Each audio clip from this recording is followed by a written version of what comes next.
Going. And I'm going to count it down in 3, 2, 1.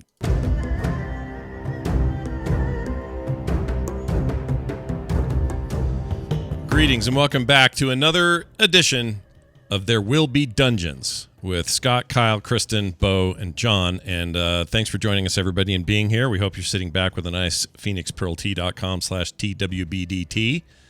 That website, again, is phoenixpearltea.com/TWBD. There's no T on the end. Anyway, go get some tea and drink it because it's very good, and we really like them. And they help the show move along. So go check them out. One more time, that is phoenixpearltea.com/TWBD. Without any further ado, I hand the microphone to Kristen, who will catch us up on what happened last time on There Will Be Dungeons. Last time on There Will Be Dungeons, only rest was required to regain the stolen stats, so they embarked, knowing the total travel time would be enough. At arrival, a notable nebula captured their curiosity, and in they inched, perilously pursuing peaceful pockets despite a worrisome whale. Eventually, they discovered their destination, an orb with a penned-in Pentelweiss. Nash headed in first. Finding no fights or possible peril, he returned and the ship was steered in. Inside was a unique universe and, at its center, a stupendous structure. Upon entering, they found a functioning guard who gabbed when greeted. Seeing a dearth of doorways, Badass T opted for the only opening by jumping into a huge hole. Now rejoin our heroes as they dive deeper into a dangerous dungeon. What befell Badass T? Will they encounter excess entrances? And just what kind of fearsome foes await? Stay tuned for the continuing conundrums and perilous pursuits of space.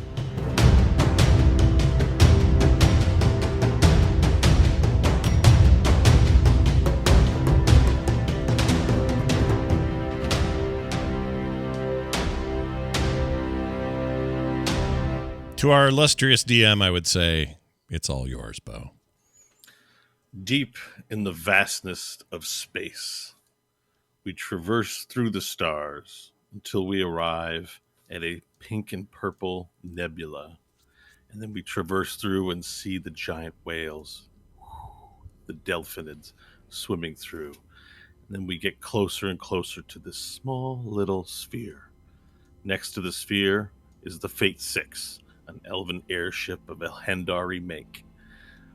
We get closer to the sphere, we see a pyramid inside.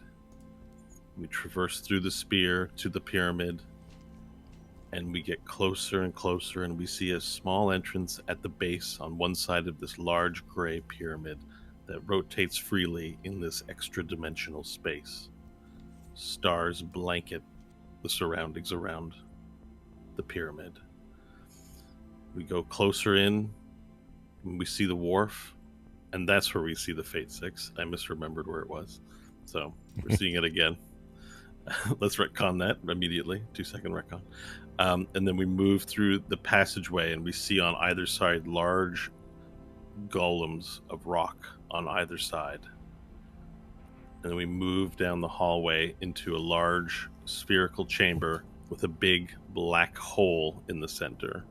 And there our party, Nash, Stanley, Vorel, and Hope, along with Union Wheel, the Belelikun to Stanley's Scylla de Prime, standing before this hole, addressing an arcane golem in the room. You are not authorized to know this information, he says, as we pick up the conversation. And by the way, Badass T has also jumped into the hole at Hope's request. I don't think I did that voice quite right. I think he'll do anything for her, is my take. That's what it seems like. Mm-hmm. Yeah. Now, the goal of the party was to find a tungsten wheel in order to create a triangulosphere and thus save the Earth.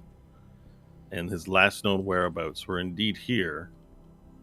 The coordinates pointing to Pentelweiss that you found in the abandoned city of Burp. Did we witness anything unique about Badass T's entrance into the hole, or did he just kind of fall down into darkness? He took his knives out, and then he jumped in Drax style, like just both hands up, legs out, and just belly flopped into the hole. Right, fell down normally, or did he like or like dissolve? Or... He fell into the blackness and disappeared. Okay. And you heard no noise upon him jumping in. There's no hitting ground, no rocks, like nothing, no noise. Just the whoosh of wind as he went in, and then the whoosh of wind gone. All right, Stanley is going to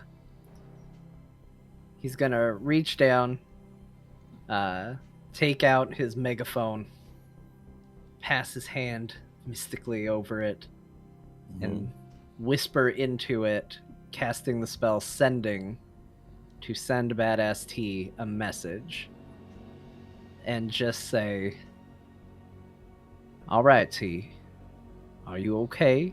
Where are you? Let me know. You can speak and I will hear it." All right. Have you ever had a sneeze that you didn't sneeze out and it just sort of attacked your forehead? You know what I mean? Oh, yeah. You ever had that sneeze? Yeah. You're supposed to let those out. You're supposed to let that fly. So that's what happens to you, Stanley, as you cast the spell and send the message. There's a little sneeze, and the large statue in front of you, his eyes light up and say, "Use of magic within Pentel Vice is prohibited. Please refrain from further action." Oh, does the spell not go off at all? No. Well, that your best sense is that something unusual happened, given that you felt the sneeze in the center of your forehead. Do I still use the spell slot? Yes. Friggin' Badass T. I'm gonna kill him when we get there. This is a statue, right, that's doing the talking? Yes, so in this room, it's a large spherical room. There are 4 statues sort of in the circle. There's a hallway behind you where there were statues on the way, and the ceiling's quite tall. I'd say we're going up 60 feet or so. Looks Sistine Chapel-y, but without the gaudiness, right? Just everything's stone and gray and somber. There's one statue that stands before the pit, just in front of it, and it's that one that you're addressing. His look is that he's made of stone. However, he has these large gauntlet hands that have that are larger and have like symbols and adornments on them, and they actually have hues of purple and blue upon them, as well as his face is made of these triangles, different than just the rest of his body. And there's like this visor area, and when he speaks, it glows yellow. Is it pretty big? How big is it? I would say you're looking at 20 feet tall. Oh, okay. About twice, 2.5 your height, maybe, or something, a little bit bigger. Yeah. What?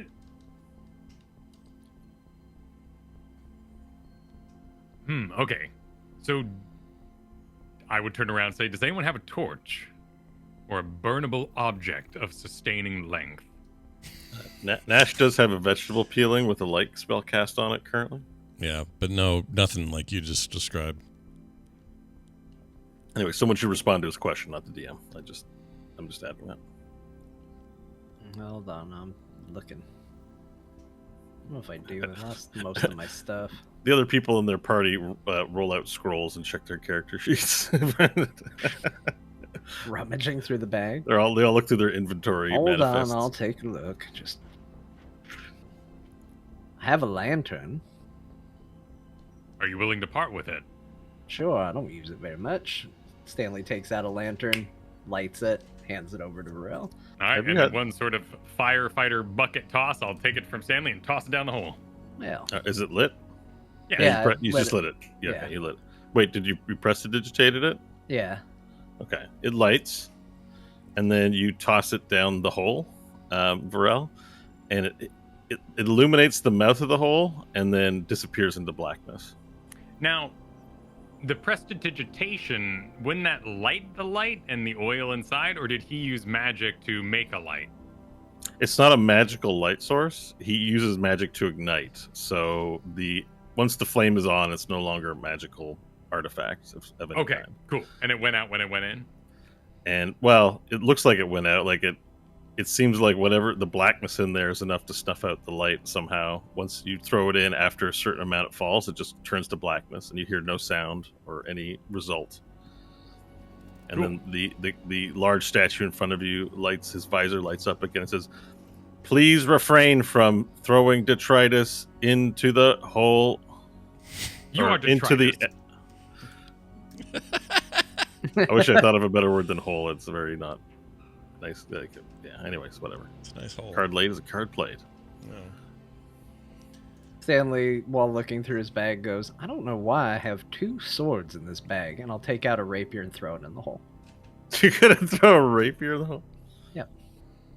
Why not?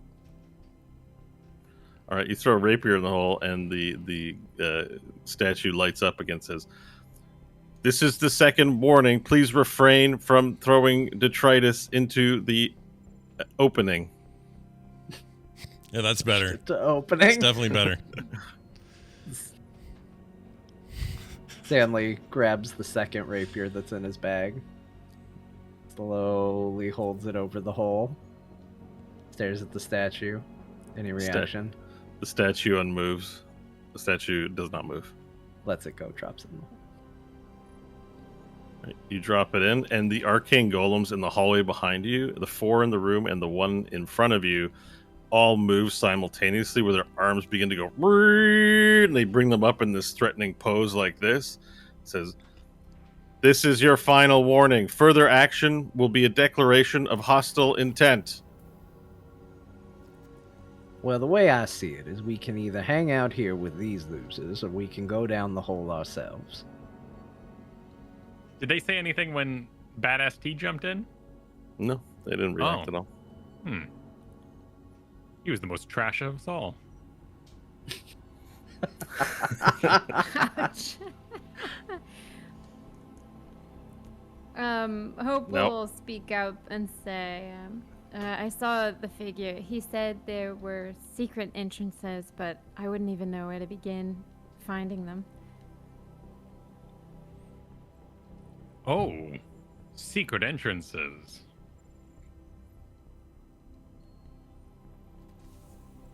I mean, we could look around, but I have a feeling that Chuckles here isn't going to let us just do whatever we want. Yeah. As long as it doesn't involve detritus, we should have a fresh set of warnings. We get apparently 3 before hostile intent begins. Very good. I'll start looking around, seeing what I can find in the room. Yeah, well, the room is not ceremonial in nature, but it's this doesn't have it's not like a room where people would go, from the fleshlings might have like chairs and tables, and it's like there's nothing hospitable about this room whatsoever. It is functional in nature. There's a large archway leading to that direction. The rest of the room is just gray brick in a circle with hieroglyphs and symbols upon the walls in various locations. Nothing that would show a door shape or anything. It's kind of covered. It's dome in nature, so as the circular room goes up, it stops into a dome up at the top. There are no markings indicating a door or anything of interest apart from the statues and the hole in the room. What size classification is the golem? We would put it at huge. How far away is he from the hole? He's standing about 5 feet in front of it. Try and push him in. What? So do you walk up behind it and try and push him? No, I'm just thinking out loud for the benefit of the table. Okay, I just wonder if that's something you want to do. I just want to know what the mechanics of it are if you're really doing it, so I can say the result. Debating it. I love this idea. So the only questions you asked the statue last week was just who was inside. Like you just asked them, "Are such and so people here?" You were told that you didn't have access to that information. Only authorized collectors were privy to this information. Didn't Varel ask how to become a collector? I believe he did. Did you, I Varel? believe that information was privileged. Oh. Uh-oh. You weren't there, I guess. Golem, can we walk around the prison, take a tour? The facility is not open for visitation. Authorized access only.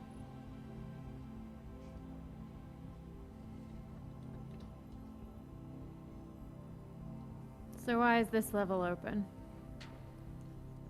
This room is for the depositing of inmates and felons. Please deposit your items in the opening and then depart. Where would we receive payment? I do not understand the nature of your question. Well, collectors are surely paid for their services. This information is beyond the scope of my understanding. Please deposit your felons and depart.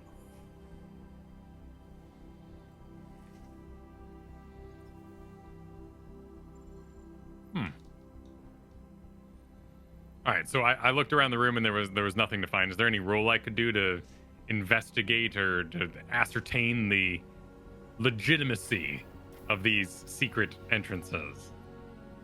Well, I mean, if you wanted to search for, it's like a secret, like you want to search for like hidden switches or imperfections in the wall, echoing, perhaps. Hope said the robed figure was telling her there were secret ways in. Mm-hmm. Mm-hmm. But I guess we just entered in, right? Like we didn't even. There's an outside. Is there a walkway around the pyramid? Yeah, there's a giant pyramid, and there was a wharf, a stone wharf leading into this entrance. But there is a massive structure of the pyramid outside. Ah, the poop chute. And I will begin leaving. Okay, Varel begins leaving the room. Hope will follow, hoping she didn't hear what she heard. I'll follow.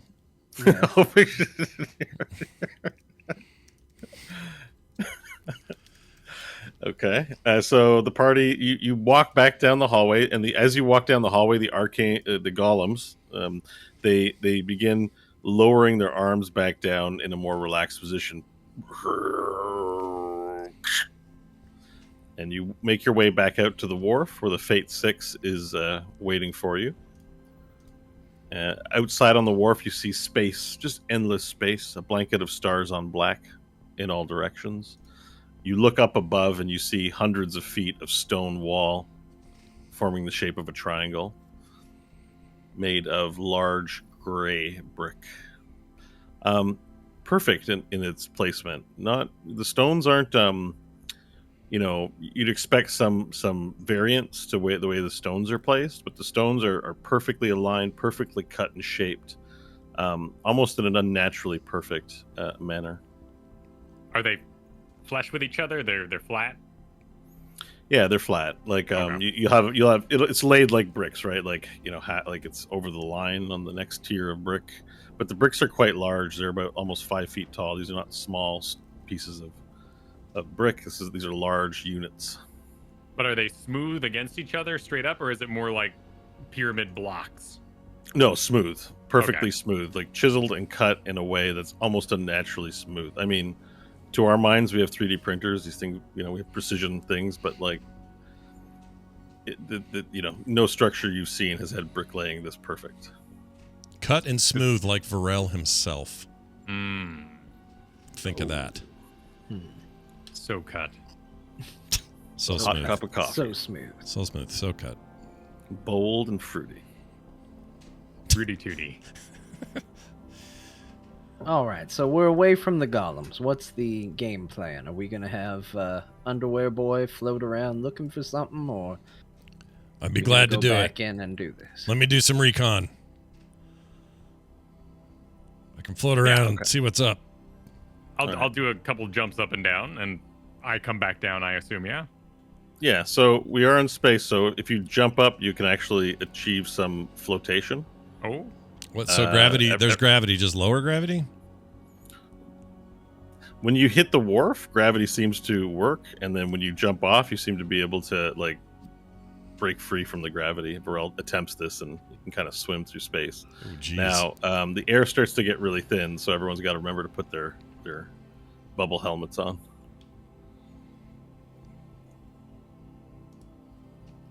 Which I assume you all do, right? Slightly scary here. Uncle Sever gave you. He had them just hanging out in the ship. You asked how they worked. He said it's magic. Just go with it. Yeah. We're all planning on floating around in space. And as I struggle with my recent jump, no. I dislike this greatly. Couldn't we just take the ship around the pyramid? That'd probably be a bit faster, yeah? It's definitely faster than Nash. He putters around.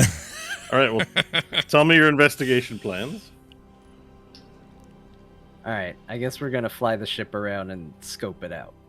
Okay. Cool. I Is would anyone like to- going on foot? Yeah, I'd like to stay on the footpath if it goes around and run my hand around the whole thing, see if I can find a groove or a... Yeah. The wharf doesn't go around. In order to, there's Okay. no footpath around the pyramid. You'll have to float off the wharf. Oh, no. Okay, I'll go on the ship. Okay. So the party enters the ship. I guess make a team investigation roll. You're not going. You can't bring the ship close enough to crash into it, right? You don't want to do that. So it's going to be a visual inspection, floating around the pyramid, right? Hope's gonna contribute with a 7. Stanley's Okay. gonna contribute with a 12. Okay. Why Hook isn't me it up with a rolling? 10. Nothing's rolling for me. We all got on the ship and decided not to really try that hard. Bye, badass T. Let me refresh. We left. D&D What if we Beyond. just gave up on the planet? We D&D could go Beyond on. is not letting me roll. Hold on. Why? What's going on? I'll just try a D20 roll. I don't know why that's not working. Oh, there, that worked. Blaming D&D Beyond for your dice troubles. A 2. Oh, you decided to top everyone. Well, you got to add your modifier. Oh, right, because I rolled a 2. It's a good point. Sorry, what was it? Yeah, I mean, let's at least give you the 4 or whatever that you're. What is it? Dexterity? Investigation. Investigation, sorry. Plus 3, so 5. Still not great. I'm really glad we did that so that we could get 5, you know? And it's just All right. dancing on the ship. So you spend so the structure is quite large. It's the height of hundreds of feet. So as you take the ship around to do a cursory glance, traversing it, spiraling around as you get closer and closer to the top, you see no, including the bottom, doing a little pass underneath the building.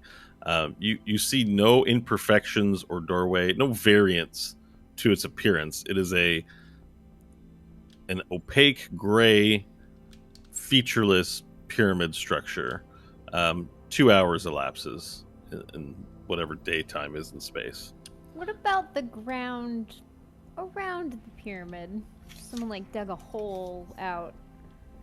Well, there's no ground. It floats freely in Oh, space. that's- Yeah. So as you look at all of its sides, it looks the same from each side, and has smooth, possibly smooth gray brick everywhere. And we If there's flew a secret- underneath it, too. Yeah, underneath it as well. It's smooth gray brick. If there's a secret entrance somewhere, there's no indication of it, which means it's probably a pretty good secret entrance. if there was one. there's no visual indication and nothing, you're probably wondering like arcana checks or whatever, like there's nothing. It's impenetrable in terms of getting information out of it from the boat. And it does, having done this assessment, a surface review on space, like maybe feeling all the walls and stuff, you're looking at maybe a task that would take a couple days at least to cover all the terrain carefully. What if it's like a big egg and we push it into something else and crack it open? What would we push it into, Varel? Yeah. Something we don't like Sigil.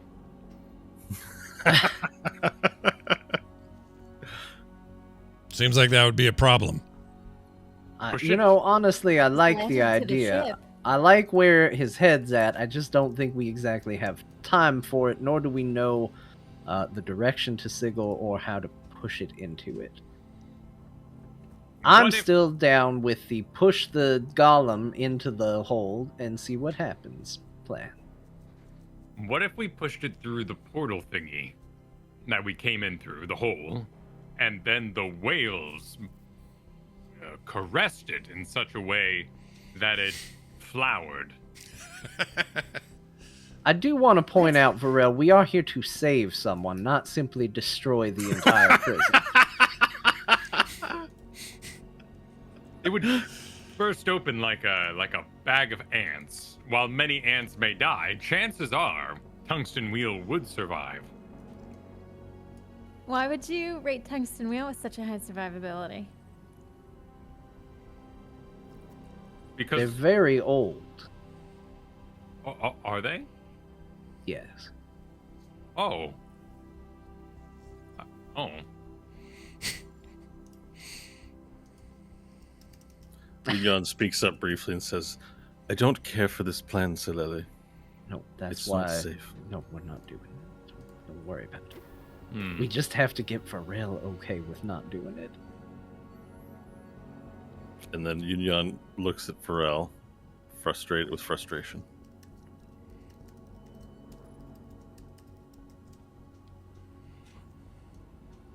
Is it spinning in space or is it stationary? It's hard to tell. It actually looks like it does move on some level.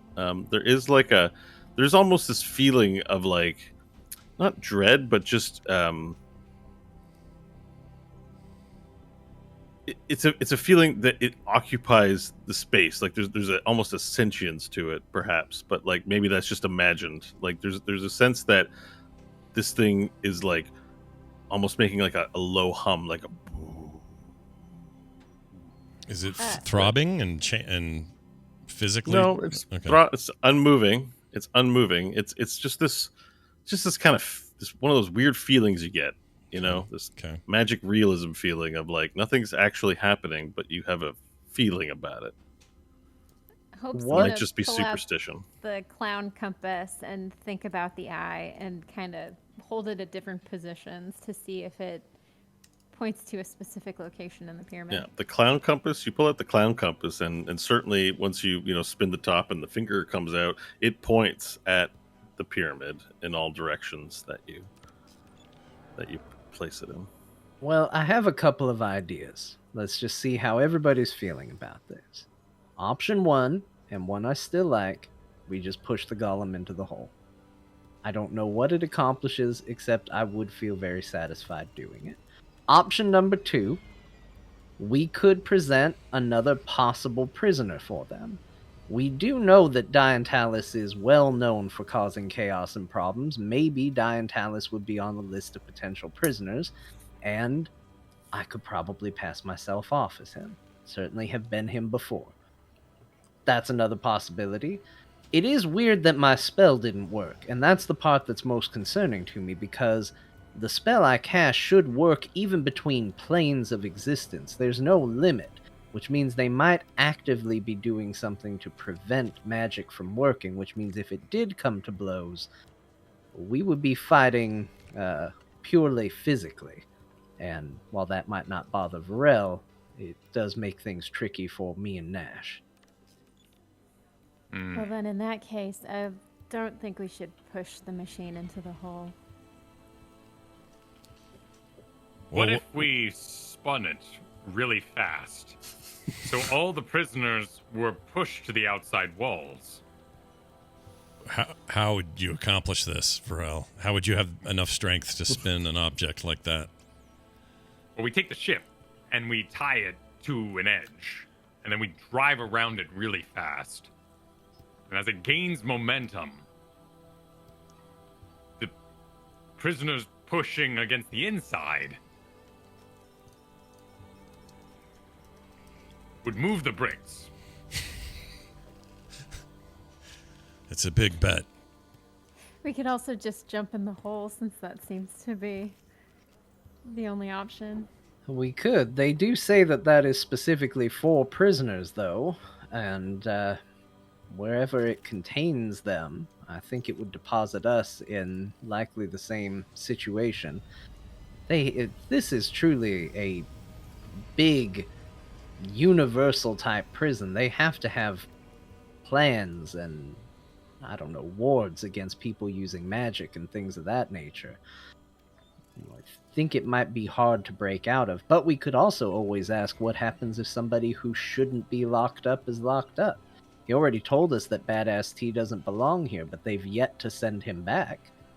Maybe there's a way to go in and recover him if we mention that somebody's locked up who shouldn't be. Yunyan speaks up to you and says, "That is very wise, Sileli Prime. You are the best among us, most certainly. Allow me to add this. Do we know the circumstances about why my uncle came here? Perhaps he was brought here as a prisoner as well." It could be, though we don't know because they won't confirm whether or not he's actually in there. We certainly could try more with the golem and then decide if we're pushing, pretending, or just jumping in.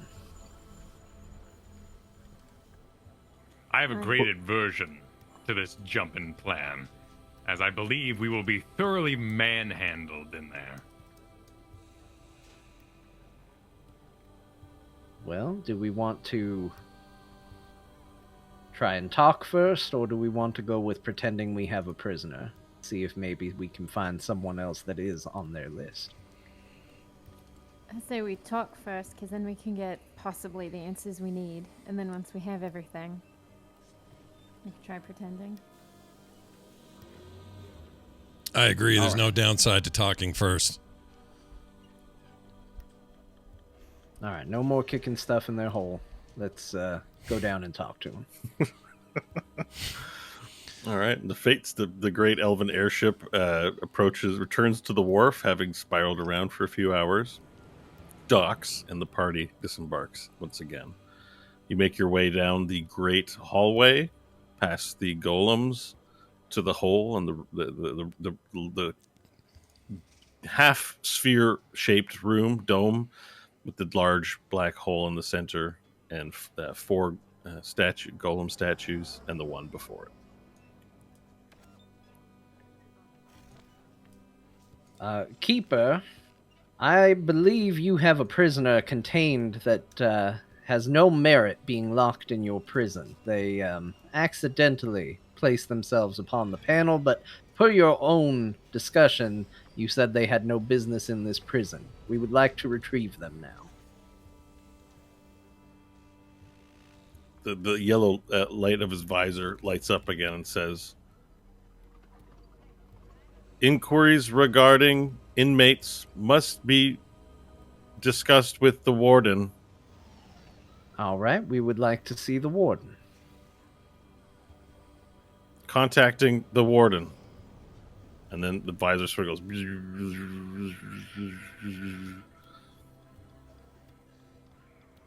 The warden is unavailable at this time. I can convey a message for you, and when he is available, he will see you. When was the warden last made available? Information pertaining to operations of Pantel Vice are for authorized individuals only. When's the last time you heard from the warden? What if the warden isn't around anymore? Who's in charge of this prison if the warden isn't here? Information pertaining to the operations of Pantel Vice is for authorized users only. I am authorized. Verify it. Verifying. Make your deception roll. Nice. You are definitely not authorized, so prove it. 19. The golem, again, unmoving, looks and says, "Please present credentials." I didn't know I was gonna need credentials. I never needed them before. Okay. I'm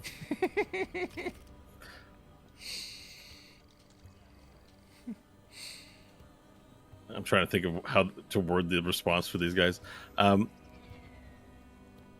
Your inquiry has been logged with the Warden. The Warden is unavailable. Please stand by. And then the golem stops moving, or stops saying things, and the light powers down. I have a bad feeling we're not going to be hearing from the Warden anytime soon. He lives in a den of war. Oh, That or he's gonna show up and attack us. And as she says that, a man in a gray robe blinks into existence. Blink. Right in front of you. He has a long gray beard and long gray hair. He's got sunken in eyes. He looks very thin and very frail.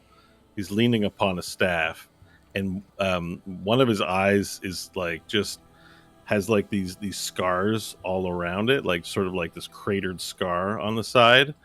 And he leans over and he says, "What is the meaning of this disruption? are you the Warden? Identify yourselves."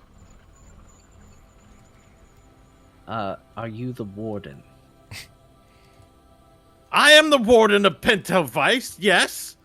Hey, And who might you be? he actually showed up. Valir Ornoth, Soleli Prime. Don't know who that is. Well, it's very important, so make a note of it for future reference. We're here because there are several beings contained within your prison that we need retrieved in a matter of utmost urgency. I am sorry, but Pentelweiss is closed for business. Closed for business? We just had somebody step on your little hole here and be teleported into your prison that doesn't belong. Well, that is quite unfortunate. Let that be a lesson to educate you on poking around where you are not authorized to be. Now, if you are not a collector, and I do not recognize any of you, I have no idea how you stumbled upon this place, but it is not a tourist destination. What happened to your eye? He ignores. He looks at you and he ignores your question. I am sickly. He doesn't ignore it. He responds. No. Wait, no. that's his name, or he is sickly? Is that No, what he says he responds. What happened to your eye? And he says I'm sickly. Okay. It's like, that's a weird name. That doesn't look like a sick eye. What is the meaning of this? I am not here for idle chatter. State your business or be gone. Oh, wait, you did state your business. Let that be a lesson to you. Good day. And then he blinks out of existence. I think he has the eye that goes with the hand. He's awful magical for a man who's not allowed to use magic. It's true. I suggest we call him again and throw him in the hole. Okay. Do you want to stand where he appeared last and be ready to kick him or something? What exactly is our plan for throwing him in the hole? Also, he's the Warden. I would expect getting out of whatever it takes him would be relatively easy. Oh, well, I go investigate where he appeared. Okay, you investigate where he appeared and nothing. There's no trace, no footsteps that cleared the dirt there, curiously enough. You might expect, this place being... It's not pristine or clean. There's definitely like some dust in the room. And where you've stepped, you can see small impressions in the surface. But there are no impressions where he was standing.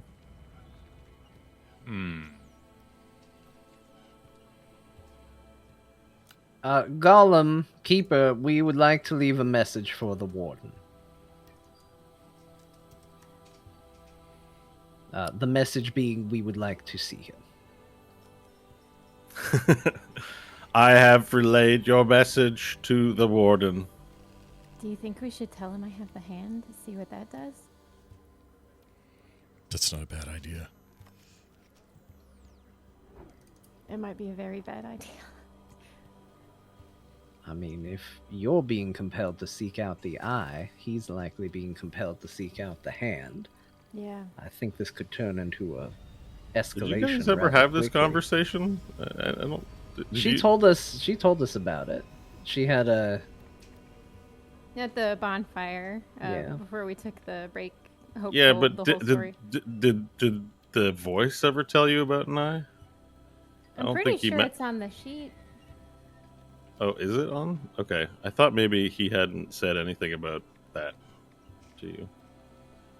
Oh, maybe. Oh, That might that's meta knowledge. That's meta knowledge from both of you reading your D&D books. But Well, she's told us about it. no, but the voice never told her about it. Hope doesn't know about an eye because you read D&D books. This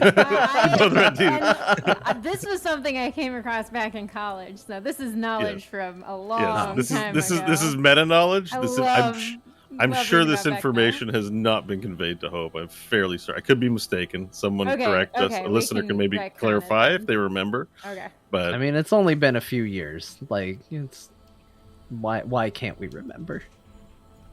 well, secrets of the arcane. There's no internet here. Knowledge is must be earned through adventure. Did you relay the message, Keeper? Keeper does not respond. Hey, wake up. I will throw when you say, something "Hey, wake in up," the hole. The golems then all move again in posture with the armaments up, and it speaks out. You are no longer authorized. You are no longer authorized to remain in this vicinity. Please depart, or be exterminated. Excessive for just hanging out in the hallway. Seems a little much. They don't like loitering. Yeah, the conical arms on either side begin rotating. You hear like stone on stone move, and they begin to light up. As well as the golems in the back of the hallway, 4 of them in total, also begin moving. You hear steps, and they walk and turn and face in your direction. And you've now got 12 sets of arms, 24 in total, pointed in your direction. You're being offered an opportunity to leave. I would rather not receive all those blasts. All right, we're going. Put your arms down and chill your rock bodies out. We're leaving. Okay, and so are you leaving? Rock Yeah. bodies. I like that. All right, you begin walking. Everyone begins walking out, and Yunyan says, "Silele." Oh, you're muted. I didn't hear you. We're not really leaving, he whispers. But whispers don't get picked up on my microphone. Okay. She looks like you can feel her concerned look. You're not looking at her, right? She's behind you somewhat. And she follows your lead.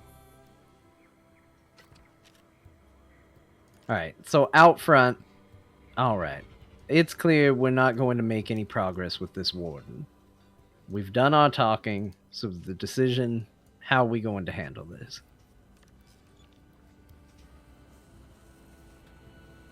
You guys are talking in hushed tones as you're walking, exiting.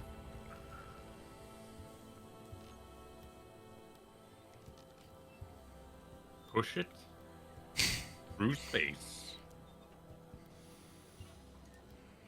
And the warden will look out his window and go, "What? I'm not supposed to be here." And then he'll come out and he'll open his window. And we jump in.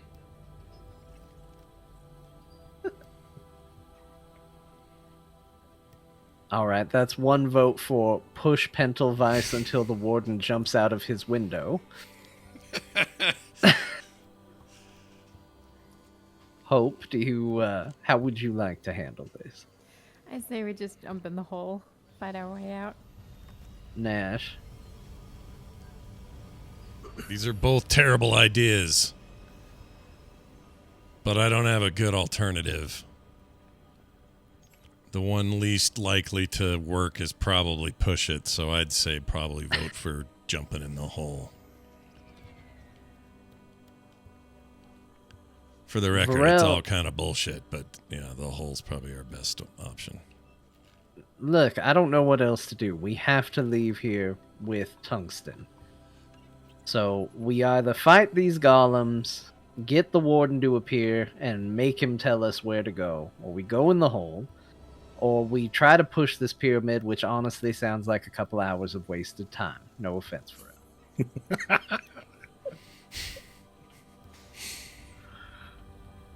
Very well. What does Union want? We must find my uncle. I only see one way forward. What is Into that? the pit. Into the pit. You first, then. All right, Ghost Crew. I require a large jacket and a sword. Oh, we're back at the boat? Okay. A large Yeah, we jacket. made it outside.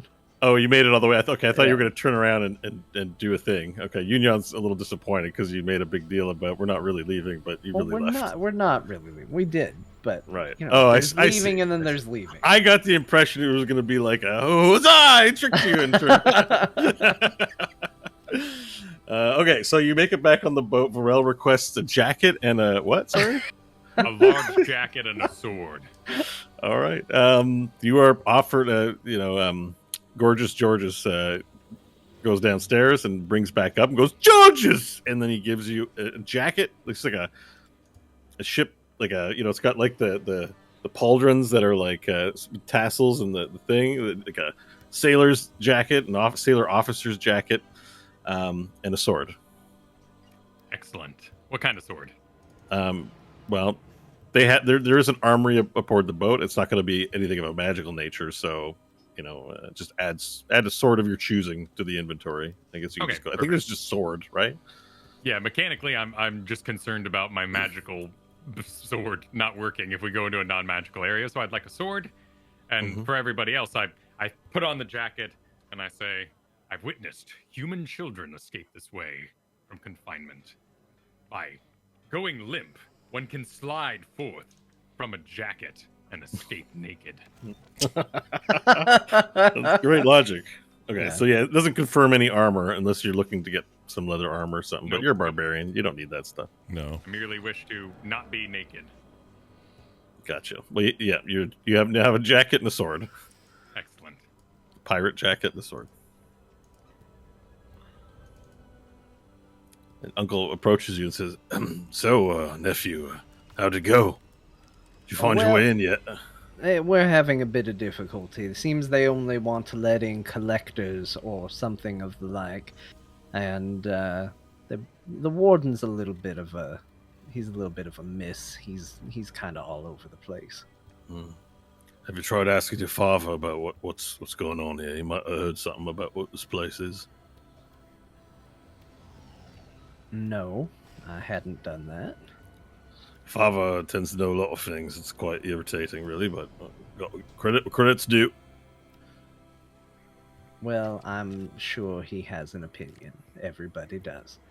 Do you have a big cloak of some kind on the ship at the moment? We could probably do a lot better chance of getting to where we need to go if we can go in looking like different folk. Like a cloak, a cape, or a cloak with a hood over yourself? Cloak with a hood. It's for this one. He points at Nash. He hasn't quite looked like himself. Let's throw a cloak on him. It's fine. Well, isn't he wearing a robe of some kind? Or Well, I have what a are you robe, wearing, but it's Nash? not. I guess it would have a hood on it. what are you wearing? I thought he's been in something stupid ever since Sigil. Like, I don't think he ever got back to his cloak look after he got disintegrated. Well, you can tell him as what he has equipped. Like, I you think should have he. some. Oh yeah, don't you have like Let me the? check. I don't remember. Don't you have like the pretend to be a badass gear? Or I don't know something what like I'm that? wearing. I just show up. I really don't know what I'm wearing. I really don't. Hold on. Equipment. Okay. I have on. I thought he was in the Rambunctious Bunch gang thread still. I have the No, you guys changed out of that. Dragon Metal Heart thing. That's a pendant thing. Hold on. I have That's your heart. Rambunctious He's wearing Bunch. Rambunctious Bunch gang threads. Yeah. That's what he's Oh, got yeah. on. Yeah, I'm still in those. So he's dressed like a street tough Yeah. from Sigil. This whole time, Yeah. it feels like he's changed. Like We my haven't had. headcanon is he's been wearing his robe, some robe of some kind. And again, I but admit, guess same not. here, but there's never been anything that's come up about what I look like, so it hasn't. Let's been an say issue. you were wearing your robe. I think that's how No, most people I'm were fixing picturing the it. canon right now. That's what we're But doing. I'm getting him Nash- a robe right now and fixing this. But Nash woke up and put those on. Let's say Nash woke up and put those on today, and nobody's said anything yet. Why he's wearing different clothes? I mean, I don't know. Just It's up to Scott, really. I mean, it's his character. I don't, but you know. I'm. If Stanley's saying put on a robe because we need it right now, I'll put on a robe. It's fine. It's fine. I understand that need for a robe. You can even put it over the armor if you're really attached to it. Yeah, I could totally do that, and I'll do that. Add a robe to your inventory. Yep, doing it right now. Is it any kind of special robe or just basic robe? No, you can go to equipment and I think just add a cloak or a Yeah. robe or something. If that even exists. I think I'm it not does. sure. You might just have to put clothes. There is a cloak of many fashions. I don't want that. That's wondrous. Hold on. There's not a basic one. How about a hood? No, I think you just got to put clothes. Type clothes in and just get some clothes. I mean, the kind of detail is not really necessary. It's Yeah, probably just not even Know necessary. that the clothes are hood. All right, I've got Yeah. clothes, common, adventuring gear. It's got a hood. It's now on. It's now on me. What kind of armor is the Rambunctious Bunch threads? Is that like leather armor? Leather armor. Do you have restrictions? Can you wear leather armor as a sorcerer? I think Class 11. Wait, hold on. Well, actually, if you can't, if you have like spell modifiers, it'd be fine because there's no spells allowed inside, so at least you'd be armored. Yeah, but it doesn't say there's any. It doesn't say there's any restriction. Class restriction, I mean, or magic. We got to know the rules about armor, so hang on. I do get +2 to intimidation checks. Yeah. Just look up the sorcerer rules here. Class features. Rambunctious Bunch gang threads. Armor. You But you- okay, you just don't have any proficiencies with armor. Okay, so that's fine. It just means you don't get proficiency bonus. Right. Armor. Might be armor. Like I say, I've got the only thing it says here is +2 to intimidation. Everything else is just like you look cool. So D&D 5A, 5E.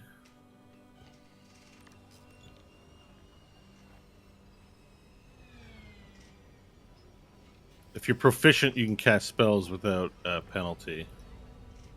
So because you're not proficient, it will affect your spell casting. Oh, so you probably want to take that No. off. Yeah, let's take that off. I don't want this. Unequip.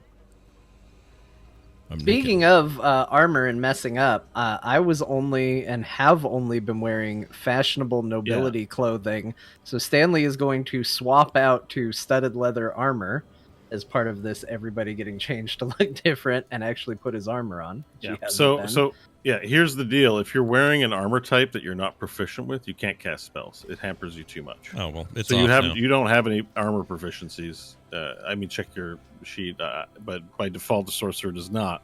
Yeah. So Yeah, I don't. So I'm taking that off, and I'm going to wear these common cloth threads, which shouldn't hinder me, right? I mean, you still have your old robes. I don't know that you ever got rid of them. Fashionable nobility clothing, don't want that. I don't Although, want this nice clothes. Get rid of them. clothes common. Hold on. Not with me. I don't think he has it because it got burned away in Sigil. And Yeah. so the fashionable nobility clothing is what we kind of got everything replaced with, and then we got the gang threads on top of it. That's all I had. Yeah. Okay. So I I'm thought going to maybe wear. he I'll had tell you what. changed out. I'll wear the fashionable nobility clothing. It's got a hood on there because I say it does, and it does not screw with me and change my proficiencies. I should be fine. There's nothing fancy about it. There's nothing extra about it. It's just on me, and I can cast in it. Unless I can't cast here for all the other reasons that this place seems to not want magic. Well, yeah, that's a separate reason. But armor, you can't cast if you don't have proficiency in the armor. Right. All right, so we have Nash in different clothes. We got Varel wearing a coat that he wasn't wearing before and with a weapon. Hope, you can change your appearance, look like anything. Stanley has switched to put on his studded leather armor, and my only thought is this is to help us get in the door so they don't immediately attack us for coming back. So it doesn't have to be great disguises, but it has to be something. Sounds good. But Stanley, are you gonna go talk to your dad? No, I wasn't planning on it. Can I go talk to him? Can I talk to your dad? I mean, if you really think we should, but he's not gonna be. He's a boat. What is he going to do that's going to be of benefit to us? He gave us this boat. Maybe Dad's wanted, and we can take the whole boat and get it arrested. I mean, Varel's not wrong there. There's a possibility. Look, you all do what you want. I'm gonna finish making sure the disguises are good. Make sure we can get back in. Okay. I'm gonna go down. If anybody else wants to come on. And hope we'll Is head anyone down. else? Anyone else going? I mean, can't let her go on her own. I'll Yeah, go. my dad could be dangerous. I mean, we just shouldn't separate. I'll go. Well, you're on the boat. You can, you're in a sanctuary, pretty much. Okay. Well, if that's But true, if you then don't, you worry can about go. You just No, I we're don't good. mean to criticize your rationalization, but don't worry. Hope will be fine. Probably, it. maybe. All right. This typical Nash doesn't trust any of this, but he will let her go then and not go if you say it's a sanctuary. Yeah, I mean, It's a don't typewriter base room. it on, I'm the DM. I'm out to screw you. Don't base your decisions on my information. Yeah, but the way you said it, and you said it so quickly, I think I'm okay. I'm just no. I was just having a laugh because you're like, it might not be safe, but it's like it's clearly your boat, right? Like, Yeah, it's our boat. Problem. She's fine. Here. Scream if you need us, I'll say. There you go. Yeah. Varel? I would be questioning Stanley about these disguises. I'm just getting dressed so I can get naked fast. Well, I mean, it's fine, but my thought is if we go in, they see us, they're like, oh, it's you again. We were told if you came back to stop you, and then we got to fight through a bunch of golems before we can just jump in a hole. Maybe with this, we can get past the first set, jump in the hole before anybody's even wise about it. And is Union Wheel going to disguise herself? Do you have a disguise? Subterfuge is not something I'm educated in, but I will do as you command. I mean, do you have a hood or anything? No, I simply have my ceremonial armor. Can we get Union a hood? Everybody has a hood? Right, we could probably find some clothes for her that more befitting the pirate ship than a Okay, see. There we go. Balilicoon. Covered. We're all covered. We'll all go in. We'll look like a bunch of people in hoods and coats, and it'll be fine. All right, so everyone's getting a disguise on, right? Yes. Yeah. Okay, Yeah. that's what you guys are doing. All right, so Hope, you make your way downstairs past the ghost elves aboard the ship to the bottom of the boat, towards the back end of the boat, and you descend into the final room where the face of Stanley's father is carved into the wood. There's a glow of light to this room. It's not candlelit, but on either side there are these arcane, looks like these sconces, but they just glow magically on either side, illuminating his face. You enter the room, and it's silent apart from this magical hum of elven arcane energy circulating throughout the boat. Hope will step into the center of the room, kind of look at the face, and go, hello? I have a question. Speak, Hope. We're trying to get into Pentel Vice, but there doesn't seem to be a way in. We need to be collectors, or we have to be bringing in somebody. I don't know if you can help with that. I've heard of Pentel Vice. It is hidden. Its secrets lost. It was thought to be a myth, forgotten through the ages.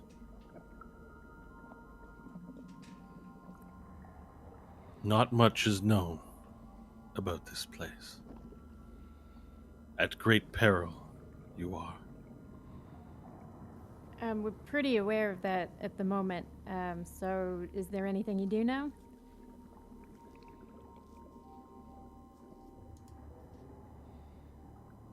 Rumors heard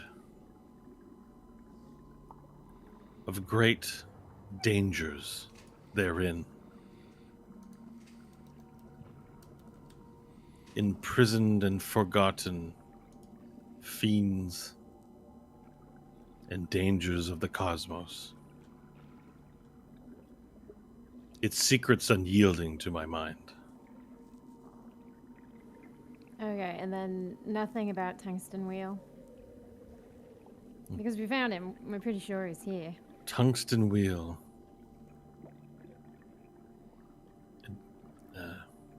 An outstanding mind of engineering. 1 in a million. We will owe our lives to him if we see this, past this danger. I've recruited him long ago to build the trianglosphere. To complete it, he is essential. If he is here, he must be found. All right. Thank you. And then hope we'll head out. Go in peace, and may luck be at your side.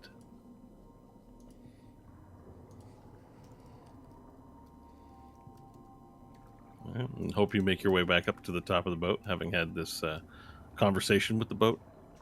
Yep. He didn't really know anything. It's a place that's shrouded in mystery. Oh, what a surprise. He was It's a- unhelpful.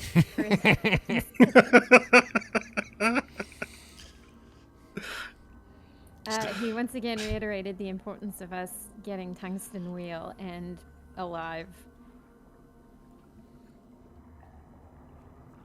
Does this change my skin color? Stanley prestidigitates the color blue over his skin. Can do you I do look that? like yeah, you can apply color to things. Does So this you- work? So you can apply pigmentation to your skin? I don't know. It says here's Well- the thing. You make a color, a small mark or a symbol appear on an object or surface for an hour. Are you an object or surface? Yeah. No, you're a character. Like you're a creature, rather. Mm. So you're saying this didn't do anything at all? No. In the nomenclature, objects are different than creatures. So a living thing is a creature. So it will specify because there are spells that alter your shape and appearance, and that's target creature versus target object. All right. Well, this is going to have to be good enough. Do you have a All change right. self spell of some kind? No. Stanley's done with his disguise. It's not very good. Okay. Hope will turn into a human, just a regular human female. Okay, perfect. So with your disguises, you ready to go? Is there anything else you need to conduct in the boat before you make this attempt? Do you need to plan it out? Maybe you should have a little huddle.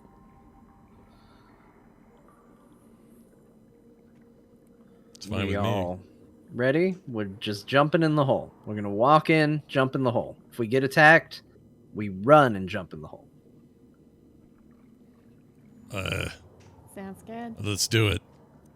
You think my underwear works here? Is my underwear going to be limited by this no magic business? I think you need to remember how slow you are when you use your flight You are so slow. I just mean, no, I get it. I just mean if something goes weird and one of us needs to, like, float and grab you guys, can I... Well, I guess I'll try if that happens. Well, you don't have underwear anymore. You have underwear DNA. So remember, it was fused with your being. So it's not like you're wearing the underwear anymore. Yeah, but isn't it It's a still part, magic? The underwear is part of you. It's like in your liver. It's in your muscles and bones. Like it's fused with you. Wouldn't you still... But it's still... It's still not magic. an object. It's your DNA. You know, like your DNA. Like it's underwear. It's thermal underwear DNA. I think that's what I wrote in your character sheet. No, I get it, but isn't it still magical? Like, isn't magic being suppressed? I mean, you'll have to find out. I don't know if Okay. anyone knows. I don't think there's ever been an instance of someone's DNA being modified by thermal underwear, so no one knows the answers to these All right. mysterious arcane questions. All right. The point is, Nash, do not, like, look, if you need to do it, do it. But just remember how slow you are when you do it. It's not a viable escape method because literally they can just reach up and grab you. Yeah. Yeah. You're very slow. Stanley's really fixated on, like, ensuring Nash knows that he's not fast. Well, this is coming off of like a couple hours of us, sitting on a boat for 2 hours waiting for him to scout something in his underwear DNA. Mhm. No, So you're it's not fresh wrong. in everybody's mind. He didn't do that. You all went around in the boat. No, necklace. before that, last episode, a week ago. Oh, that's right. He putted across. It took him a while. Yeah. So, all right, we have the plan. Let's do this. Okay. All right. All right. going for So it. the five of you disembark, dressed in your, Varel has a jacket and sword. You got studded leather, Stanley. Tried to make yourself look as differently as possible. Nobility clothes on Nash, so you look like a noble, I guess. That's Hell the yeah. look. Hell yeah. And Hope, you just switched into human, right? So you look differently wearing the same clothes, though, right? Like, or is your appearance a little different too? Just it's human, no horns, no tail, or anything like that. All right. And Union as well is wearing a leather, wearing the same jacket as Varel, and but with pants and boots and all the whole deal. But they're closely dressed. So the five of you walk into the archway again to go down the hall, and Hope, as soon as you cross the threshold into the archway, your disguise drops and you're back into Hope form. Uh-oh. Not using my magical DNA in here, dude. Magic suppression. Well, remember, that's not DNA for her. That's her. No, I know. Her you have a necklace? Yeah. Yeah. That's no, a I magic get item. it. I'm still going to be hesitant because it seems like there's some suppression in here. All I have is magic Oh, DNA so or not. that means Hope's full demon form is. Yeah, because she's using the necklace to even look normal. Okay, go. Do you start running? You all start running? Yeah. Yeah, why not? All right. Stanley says, okay, good. Everyone starts booking it down the hallway. The golems are standing there unmoving, and you approach the lip of the hole. Change course? Last chance for everyone? No, We're jumping in. we're going. All right. At full pin, you guys all run. Who's first? Who's jumping in first? I'd be running first since I assume my eye would be gravitating shots towards me. If they're not Alright. firing, then all the better, but I would be Yeah. in front. So nothing happens, but how do you describe the epicness of how you jump into the hole? Well, I believe we're under disguise, so I've got one eye squinted and I'm kind of baring my teeth, and I am the Dread Pirate! I'm under arrest! And I jump in the hole.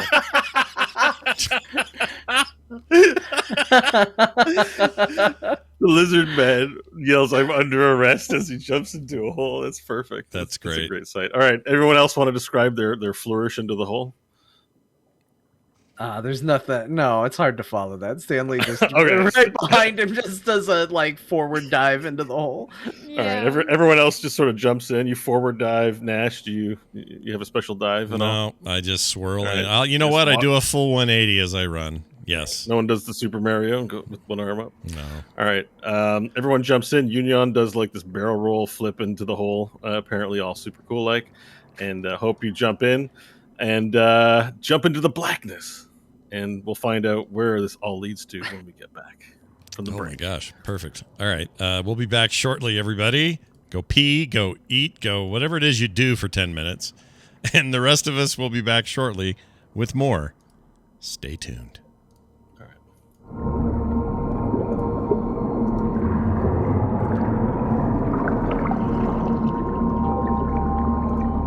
No. All right, I'm going to start this Well, recording. we're just trying to give you as much prep time as possible, bro, by taking an episode and a half to do the thing we were all pretty sure we were going to do right away at the beginning. Yeah. Not a criticism. It's just hilarious. It's all good. It's just fun how D&D rolls out. You know, you're like, yeah. This We're- 1 hour thing takes 2 minutes. 2 minute thing takes 1 hour. That's D&D math. We're in a hole or an opening, depending on how you want to call it. All right, Bo, it's back to you. Tell us about our hole. How are we doing in there? All right, so so one at a time, you jump into the hole, and whoosh, blackness swirls around you, and you feel as you jump in, you feel this sense of like sound dampening. There's this weird sensation as you fall into complete darkness, and you can feel your body moving.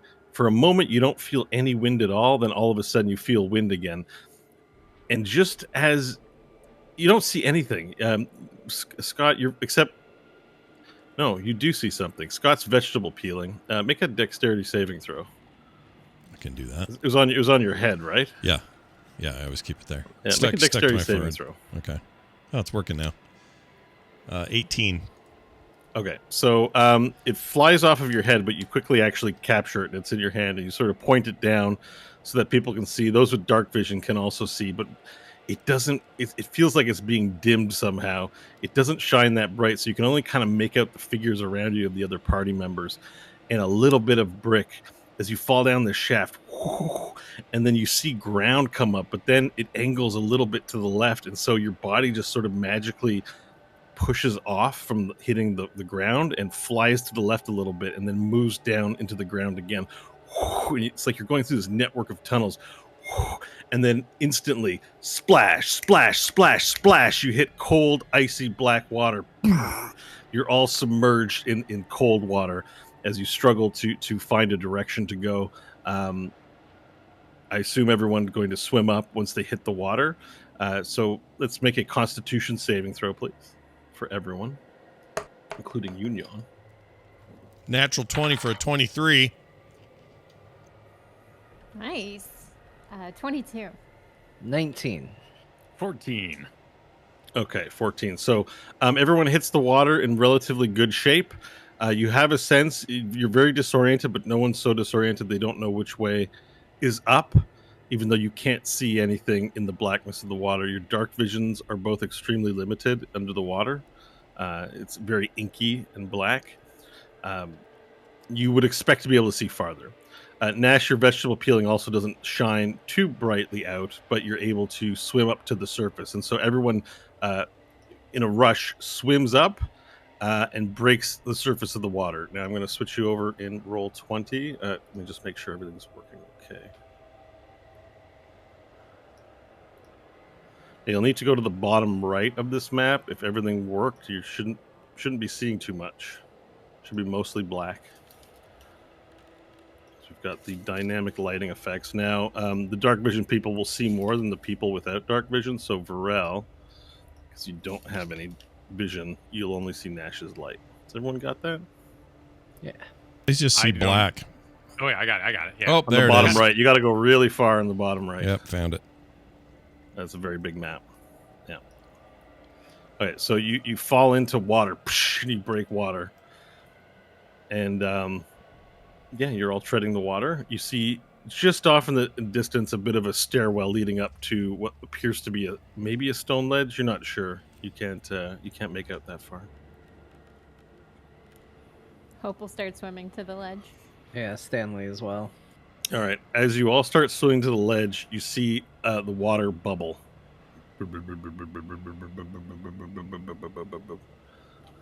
I would like to submerge my head and look into the water. All right. You submerge your head and look into the water. Make a perception roll, please. 21. All right, you look in, you put your head back down in the water, you try to peer into the darkness as much as you can. There's something unnaturally dark about this water, and your vision is limited. However, you do see reflecting 2 bits in the water of Nash's vegetable peeling that he's holding up with his hand, and eyes, large, inky eyes without irises, staring back at you, and tentacles immediately start flying out of the water and making their way. Roll initiative, please. An 18, a rare initiative roll for me. 19. 19 as well. Varel can go before me. 17. Wow, all the rolls are so close. So 19. Sorry, and then Hope was 17. Okay. Get Union here. Okay. All right. So you have a chance to react as tentacles start to reach out towards you, Varel. You are up first. All right. I have a swim speed of 40 as a lizard folk. Mm-hmm. So I will... Oh, that's a nasty looking critter you got here. Is it one central eye or many eyes, or how what? You saw 2 eyes, one on either side, like your eyes on either side of the front of the head that you can make out. Okay, cool. So knowing my companions need air because they are weak and feeble, I will take my 15-minute breath in, and I will descend down and kind of meet it head on. Okay. Can I get to its frontal eyeball in one movement? Yeah, with 40 feet, you should be able to get there for sure. It's 20 feet out for you. Cool. So I will be however down I need to be. Kind of sounds like 10 feet downish, and Yeah, about that. all right. And I want to be at the target of its ire, and it's So I'll kind of and then hit a nice like pose in there and swing my As sword. you get close, you notice that in addition to these large bulbous eyes on either side, you see it has a circular mouth with rows and rows of teeth inside. You get a good look inside the maw of this thing, and it's about the size of you, like 6 meters maybe, or 6 feet in diameter. Yeah, I think it's diameter, towards you, and you're going to attack it. Yeah. So All right. I will enter its maw range, and I will enter my rage. And underwater, I do my flame burst. Does it work? Okay, you do your flame burst. Let me look at your flame burst real quick. I forgot about the burst. Now, this is a feature for your character, right? Correct. Storm aura, 10-foot aura, takes 4 fire damage. Could be my campaign. Sorry, I didn't load up your character sheets.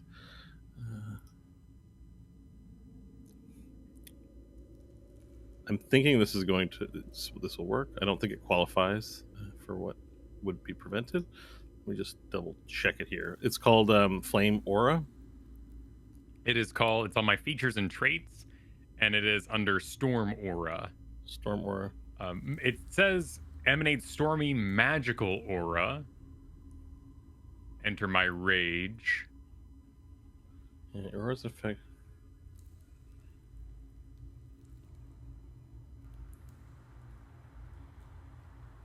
All right, so it's a magical aura. So you go to emanate the aura, and it does function. And so this is fire, however, underwater. So the flame has an interesting effect as it bursts out in all directions. So that it's a Constitution save for that one.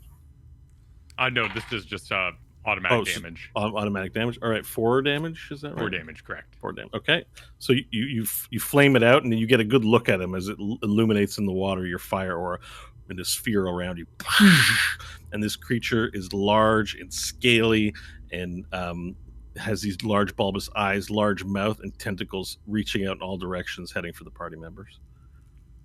Okay. Well, hopefully that got its attention. I will attack tentacles that are going by me towards my party members as best I can. Okay. With my recklessly attacking great sword.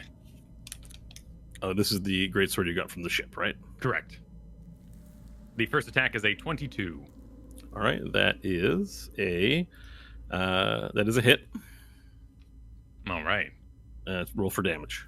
13 points of slashing damage. Slashing.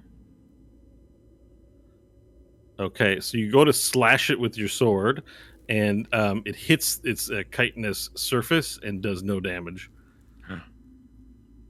And so you sort of hear, even though you connect, you go, and then it just does not penetrate through its leathery / minerally skin.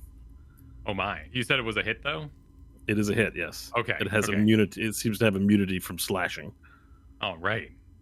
Well then, I will. I will turn. The sword is a failure. It's a weak sword, so I drop it. I'm done. and I go and bite it with my second attack. Okay, perfect. A reckless bite with a 14. Okay, so that's a miss. You go to bite it, and you mistime it, and you don't quite hit it. And you bite down on your mouth, like in the water, like. And I end my turn while in my rage, and you would have advantage on your next attack against me, for I was reckless. Perfect. Stanley, you're up. All right, so swimming movement is halved, correct? I believe that's the case. Yeah, it's difficult terrain, so yeah, unless you have a swim speed. Didn't I have a higher initiative, or no? No, Varel and I. Nash, you have 18. No. You guys both. They had 19, and you had 18. Oh, I'm sorry. I thought that 23 was mine. Sorry. Go ahead. Okay. My bad. So I'll swim to there and then point my fingers and try and fire an Eldritch Blast at the creature. Okay. Which I don't think is going to work, but Stanley isn't 100% sure of that. Yeah, so. you get that sneezing feeling in your head again as the spell fails to produce. Oh boy, this is going to be a fun dungeon. All right, Shit. that's my turn. This is going to be a fun year of our lives. No kidding. That's it. I'm done. The Fungeon. Yeah. Yep. Fungible dungeon. Okay, that brings us to Nash. All right. Boy, that's bad news. I'm going to try it anyway. I mean, yeah, Nash doesn't know. Yeah, I wouldn't know. I'm going to do a chromatic orb attack. You need to make a... Hold on, let me go for hit. Is chromatic orb a hit spell? Or it's a hit spell. 18. Right. As you go to cast the chromatic orb, you get a feeling like you sneezed, but it didn't come out, and your head like feels awful, and the spell fails to produce, and you burn the spell slot. Okay. Well... Scott's flipping you off, Bo. He's sharing his thoughts with you. I'm going to maybe move then a little. Gonna move here so that I can just get a little more surroundy on the guy. Your vegetable peeling reveals that there's a ledge with stairs running up behind the creature. Oh, look at that. We can see it. Okay. So you see, there's a large, maybe 20 feet up stone wall, and then there's a set of stairs from underwater leading up to the ledge behind the creature.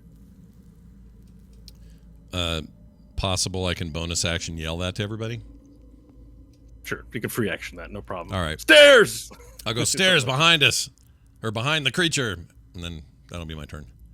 All right. So the creature then goes to move, and it makes tentacle attacks on two of the party members. It reaches out for both Stanley and Hope on the left and right sides. So let's see here. 16 for the first hit versus Stanley. That will not hit. That will not hit. So the tentacle splooshes out of the water, tries to grapple you, and you dodge out of the way of the hit as it splashes down into the water. At the same time, Hope, a tentacle darts itself out, whoosh, heading straight for you. 18. Yeah, that's a hit. That's a hit. Okay, so let us roll the damages. I didn't prep my dice. Okay.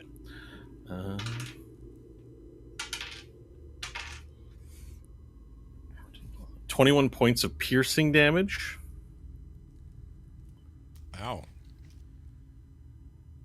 Where's yeah, piercing damage. And now you need to make a and you are immediately grappled. So it wraps its tentacle around you, squeezes very tightly that it hurts and like on your chest, and then now you are restrained. You are grappled and restrained currently. So I'm gonna write that down. So grappled would mean what it means. Your movement speed 0, and it can only end if the grappler is released. Okay, and you can make attempts to escape that on your own, on your turn. And you're also restrained, so you have 0 movement, and attack rolls against you have advantage. And the creature, you have disadvantage on dexterity saving throws. Okay, so that's the 2 attacks that it makes. And now it is Hope, your turn. All right.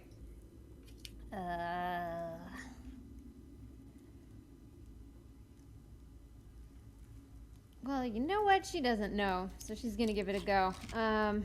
Is it an action to try and break a grapple? Yes, breaking the grapple is an action, so you make a strength saving throw. Okay, cool. All right, so here's what's gonna happen. She's going to try casting. Or it's strength or dexterity, rather, but you have disadvantage, I think, on dexterity. Yeah, so strength would be the go-to. She's going to try and cast darkness over the eyes of the creature. So if the creature's head is 15 feet across, she should be able to hit both eyes. So, sorry, you cast darkness. Let me just see here. Is that a spell or a class feature? It's from the hand, so it would be a spell. It's from the hand? Okay. Yeah. Or Infernal Legacy. Oh, no, it's Infernal Legacy. It's Hope. It's Hope? Okay. Yeah, so that would probably fizzle. Let's see. Yeah, so, I mean, if you're aware it's fizzle, maybe you'd want to cast something else. No, Hope doesn't know, so she'd try it. Oh, so you try to cast darkness? I mean, just because you are in a fairly dark room. And this... Okay. Anyways, you attempt to cast darkness, and it does not work. Okay, cool. She will then use her action surge, and she'll try and break the grapple. Okay, you'll try and break the grapple. Make a saving throw, please. 19.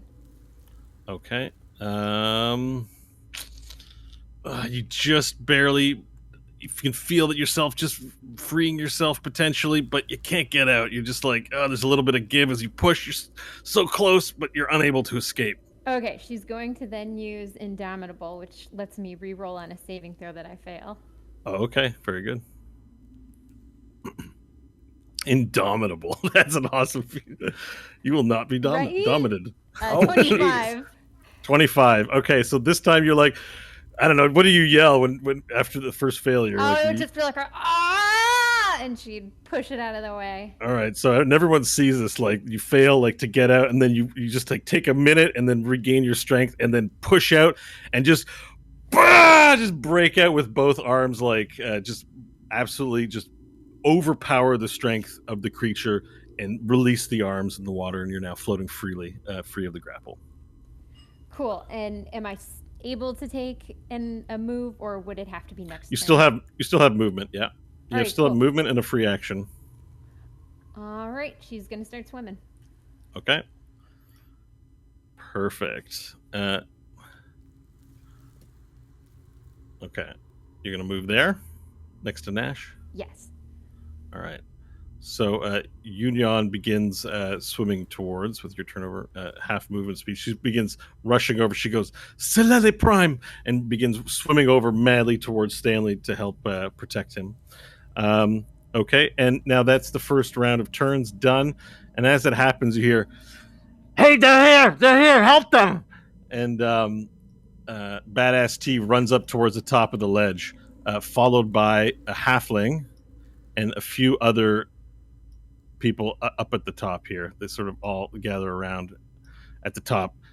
And Badass T goes, here, take this rope! And he throws out a rope towards you, Stanley. So let me just, I don't know if I can mark that rope, but he throws out a rope lying across the water in your general direction. I'll find a rope. I'll find something to draw on there. Maybe I'll just draw a little thing. A polygon line. Roll 20 crashed for me. I don't know why. Now it won't reload. Oh, no. I don't know why. I'll keep at it, but just letting chat know. Probably because I put a gigantic map in there. And, it might. It really is a lot of size. That thing's huge. Yeah. I put the whole dungeon in the map. Okay, so he throws out a rope to you, Stanley. Let me just make the check here. Yeah. So the rope goes out and it lands in the water near you, right on top of you. Okay, that brings us back up to Varel. Your turn. All right. There's one arm around Stanley, right? No, no, it Stanley was didn't- not. It missed. didn't It missed get me. Stanley. Okay, so no one's grabbed right now. No one's grappled currently. All right, then I will pop another flame burst in the area around its maw. Okay, another flame burst fires out.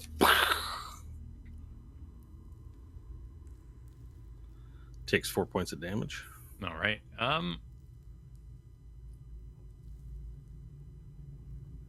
it's immune to the slashing.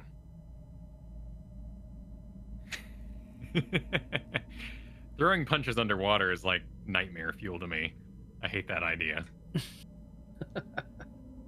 But so I'll just go. I'll swim towards it again, and I'll start trying to bite it. In fact,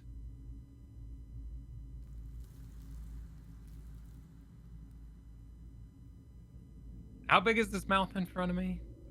6 feet in diameter. You could swim into it. Okay, so it's not giant. It's Yeah, big. it's not. but- It's big, but it's not it's not monstrously Yeah. large. Okay. All right.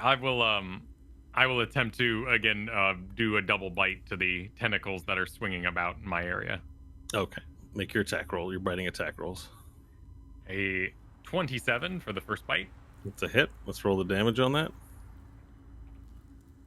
7. All right. You bite down on the piece of tentacle that you see, and your teeth just get stopped. Ah!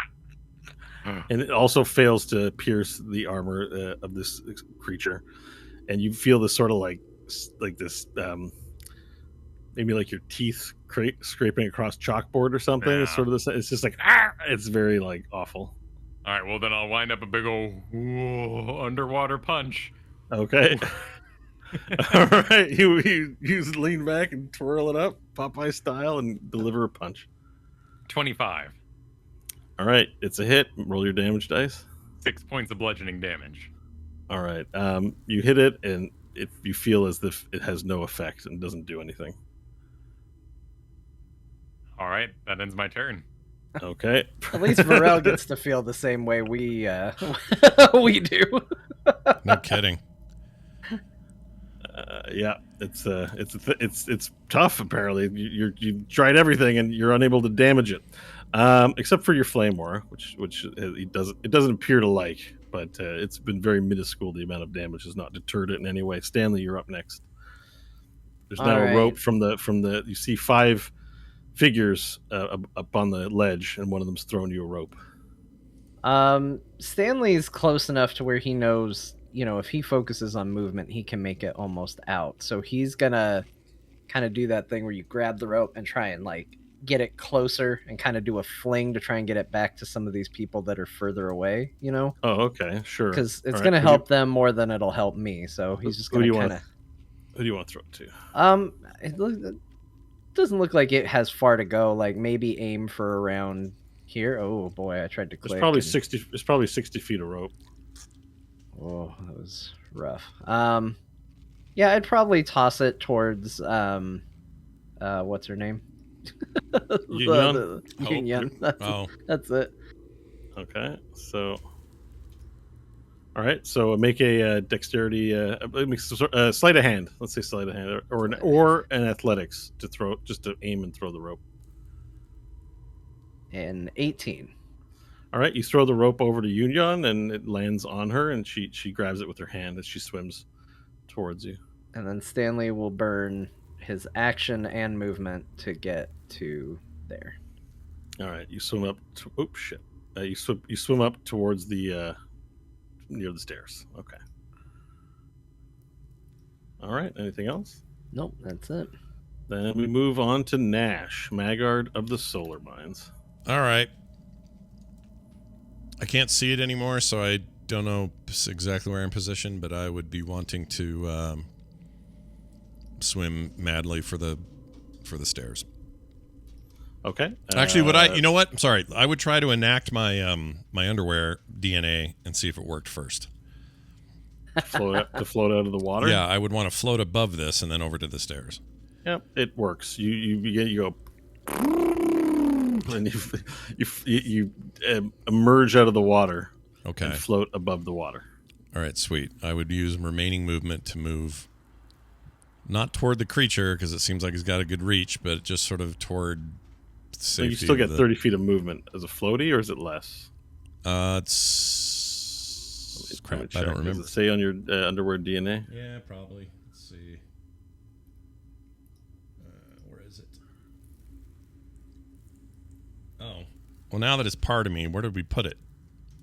Should be under features and traits. Thermal underwear DNA. Nash's travel through the unstable teleportation beam created by the transversal drive has permanently infused this demonic invention into the very fiber of his being. As a result, Nash has a vented switch in his armpit.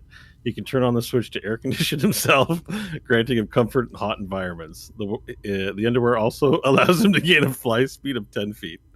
I don't think we've spent any time talking about the switch in his armpit. I know. That feels like a detail that got overlooked. Yeah. I don't remember that. I wouldn't have thought of that. That was definitely Scott's idea, and I put in there. That was mentioned on the show at some point. His switch is like a little like a flesh switch, little, and I go. Yeah, it's his DNA. This is not an object. Like he might have skin flaps in the shape of underwear on his crotch. It's up to him to decide, but like the switch is flesh. Like it's all flesh. It's all flesh. It's all made flesh. That is disgusting. I would travel. I mean, it's probably a lot of fun when him and Angelashi are getting it on. She could turn on some cooling. Yeah. I would fly as close to the steps as I could.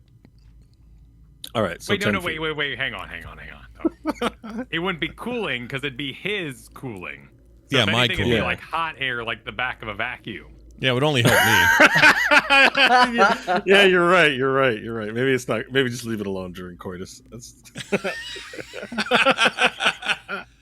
doesn't seem helpful. No. She puts it on just for general white noise in the bedroom. Yeah, it helps you fall sleep. asleep to it. Just Nice little heater too.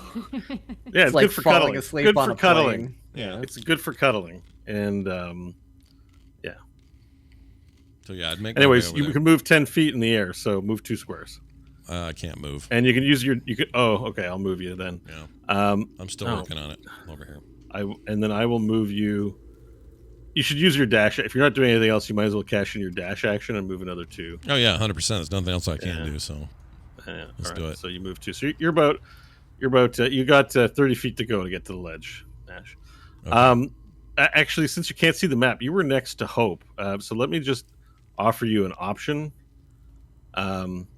Do you float out of the water and leave Hope there, or would you help her since you're next to her? Oh, is she right next? Okay, now she's right next. Yeah, you can't see the map. That's why I say she's right next to you, so you can, in theory, float and maybe help her out of the water. I would definitely do that, but does that will that ding me on movement or anything, or do I need to roll anything special? How much do you weigh? Oh, it's a personal question. Her character's like everything has weight. I don't think that's too personal. Okay, I'm just joking. You know, it's like just randomly like, what's your weight? What's the weight? That's a good question. Let me see. Okay, I can see it again. She by herself is about 140, but she's got stuff. All right, let me check out Nash. Was it 15 times your strength? Yeah.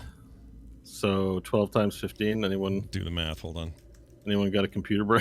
I'll get a calculator. 12 times 15. Is that what you said? What'd you say? Yeah. So 12 times 15. Yeah. So 180. And your inventory says you're carrying about 30 pounds. So you got the headroom. Maybe, I don't know. You've got extra stuff like the 250 fish eggs and deer ribs. But I'd say you have headroom to reach out a hand and lift her out of the water while you move. I would absolutely do that. Yeah.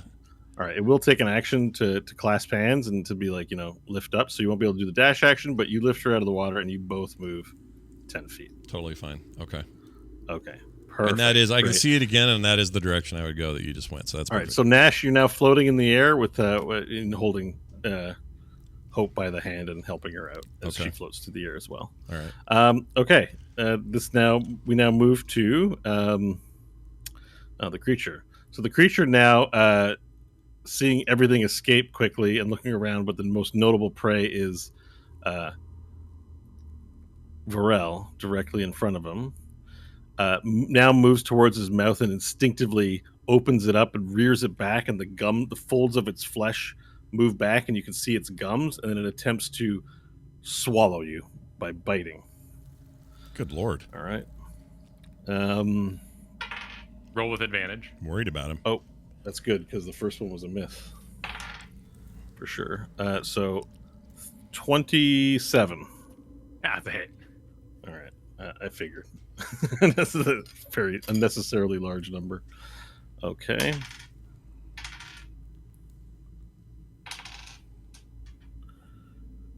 $26 piercing damage to you. I'm just reading. Just doing a bit of reading here. All right, so it bites down upon you. Okay, yeah, it bites down upon you, but because you're not grabbed, it bites down and like you're caught in its mouth, and it sinks its teeth into you to like soften you up instinctively, and then it releases and opens the mouth back up, and blood begins leaving your body into the pools around in the water near you, all wispy like. Yeah, so that was what it does, and now it is Hope, your turn. Hope's being carried out, so she's gonna start yelling down, Varel! Varel, get out of there! And seeing if she can't make enough noise to get him to stop fighting. Okay. All right, so she yells at you to get out of there. Anything else you want to do? No? No, that's really it. All right. Yunyan grabs a hold of the rope for her turn, and then it gets pulled in by the people above, and as they sort of all gather around to help pull on the rope, she gets pulled 10. She gets her normal movement speed worth of movement, and gets pulled in like that. Okay. Cool. All right, and then we're back up to you, Varel. Did I hear her? Hear who? Oh yeah, for sure. Okay, cool. All right. Unless you were too much in a rage, that would be up to you. I mean, but yes, the battle rage is not so thrilling, having done no damage to it with my many different attacks. Oh, does that make your rage fall off if you don't deal or take damage? Is that a thing? I do think it is a thing. Yeah. I do think wait. Let's check it out. I'm pretty sure I just have to attack. I don't necessarily have to hit. Oh, okay. Yeah, I just thought there was a way, like if you. I thought there was like attacked a hostile creature. Yeah. So as long as I'm attacking. Yeah. You can't have a margarita and be in a rage, basically. Right. And I take damage, which is why in the past I've like stabbed myself in the leg to keep the anger alive. Yeah, that's right. I remember you doing stuff. I'm angry. Then I will, with whatever kind of attacks of opportunity included, I will begin to swim away. All right, you begin to swim away, and indeed an attack of opportunity will occur, and that will be with its tentacle. It instinctively reaches out a tentacle as you move away. With the rolls are not with you today. With a 31. Jeez. All right. Or no, sorry, is that 31? Yeah, 31. My math is right. It's big. It's big with a 31. That's a big hit. Okay, yeah, that's a hit. All right, so let me roll some damage for this tentacle.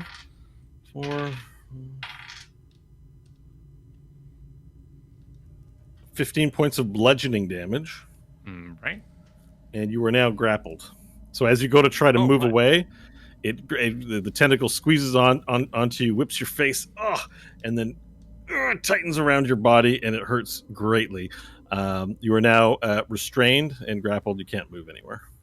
Okay. But you did go to move away, so I'm going to we should put your token. Basically, we're like move it to some extent. I don't know which direction you want it to go necessarily. Yeah, I was going to book it down towards the stairs down here. So as you try and swim through, you go to make your movement, and then you get grappled. So you're now grappled. Okay. Still your turn. Instinctively, then I would alight my sword if I can and attempt to attack it. Okay, let's see if that works. Your sword is part of your eye item, right? Correct. The Eye of Grosjean. Yeah, so you attempt to instinctively light your sword, and you feel like you sneezed, but it didn't come out, and it just erupted in your forehead. It's a most unpleasant feeling. All right. I will do my flame burst for 4. Okay, so you do 4 points of damage to it. Which you know, I don't like her. Union gets hit by that. But wait, no, she takes half damage though because she's inside my aura. So right. Oh, I thought maybe it was friendly fire. No. No.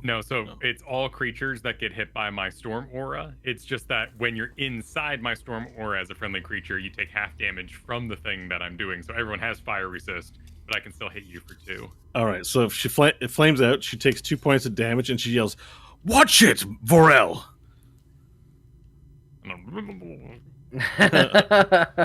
And then I will make a big Kirk fist, a double Kirk fist, and start slamming.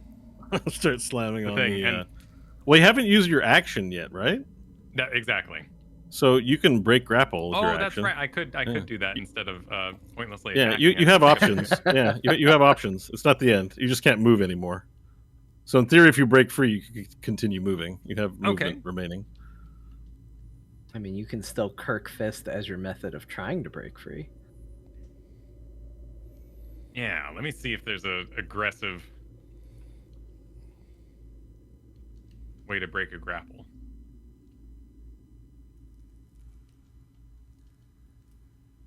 I think it's like strength athletics. It's a contest, strength or athletics.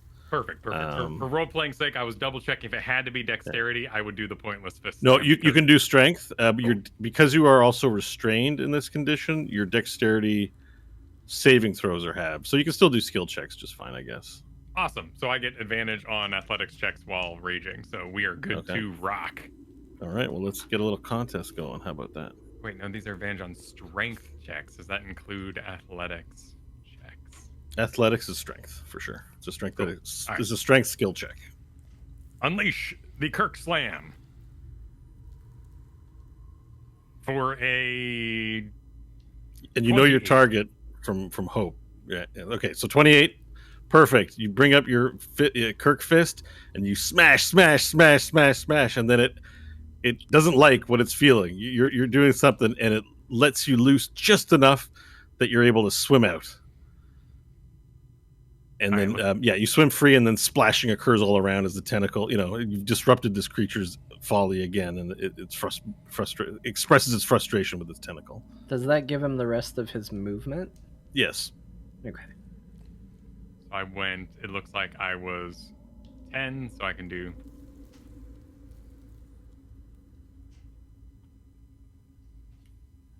All right, so I could just get to the base of the steps. What's your swim speed is 30? 40. Oh, nice. Yeah. Okay, so you swim past Stanley and make it there. Yeah, for sure. You have enough movement for that, and you start running up the steps. Okay, and then now we return to Stanley. All right, Stanley's going to go and use his movement to get up. Am I able to, climb up the side of these stairs, or do I have to go around? So it'd be... Well, Varel's kind of in the way now on the stairwell. Could I climb up diagonally past him? No. Okay, yes. You'd have to perform a skill check to do so. You'd have to leap up and pull yourself up onto the stairs. What skill would that be? That would be an athletics check or an acrobatics check. Do acrobatics. Just see if we do it. 22. All right, so let's see. Do you have a fancy way to describe what this looks like? Stanley would just kind of sink, pop up, grab the ledge, and then kind of shimmy along the side, very nimble style because it's acrobatics, not athletics, and then push past Varel and go up the steps. All right, go ahead and use your movement now. You have full movement because you're now not in water. So he would move here in the path of the rope and then help continue to pull in. Help pull Union? Yeah. All right. Well, you'd have to do that on your next turn. But yeah. Okay, perfect. So that's you. Nash, you're up next. All right. So We are still. Are you able to get the map open at all? Yeah, I'm looking at it now. I'm good now. So you have hope in one hand, and you're floating above the water. I would continue to move. See, I can go. Can I go 10 feet with her, or am I limited? Yeah, you can go 10 feet with her. You're not slowed with her, but your movement speed floating is 10 feet, so 2 squares at a time. Yeah. So I would move there, and I can't move her, but she would I'll go bring with. hope with you. There you go. And hopefully she's not too close to any tentacle action from the hentai monster out there. So, yeah, that's what I would do for my entire turn. All right, perfect. And so the creature then, frustrated with Varel, turns to the floating, sees you immediately as periphery, turns its floating attention or swimming attention to you, and its mouth sort of bubbles up and opens into this big gaping hole, Sarlacc pit style, in the water, and water like slowly waterfalls and pools into the mouth as it swims underneath you. So there's this giant Sarlacc pit hole now directly underneath you, and tentacles come up and strike at both Nash and Hope. All right, that would be tentacle. Tentacle. Yeah. 20. Testicle. 27 on Nash, and for Hope, 24. Oh my god! Like that hits. It definitely hits. All right, so the 2 tentacles shoot up, and now I'm going to roll damage for each of you. So 1 second. Gosh. It wouldn't have mattered if I'd have went around further, would it? He's still going to swim. 21 damage to Nash. Great. It's bludgeoning damage. Okay. And for you, Hope. Whoa, I rolled 3 ones. So 10 points of damage to you. Bludgeoning damage as well, and you're both grappled. So you're both now being held in the air by the tentacles, and it's sort of almost like spinning you around now. So everyone on the stairs looks back and see Hope and Nash are in trouble getting out of here. Hope, you're up next. Not again.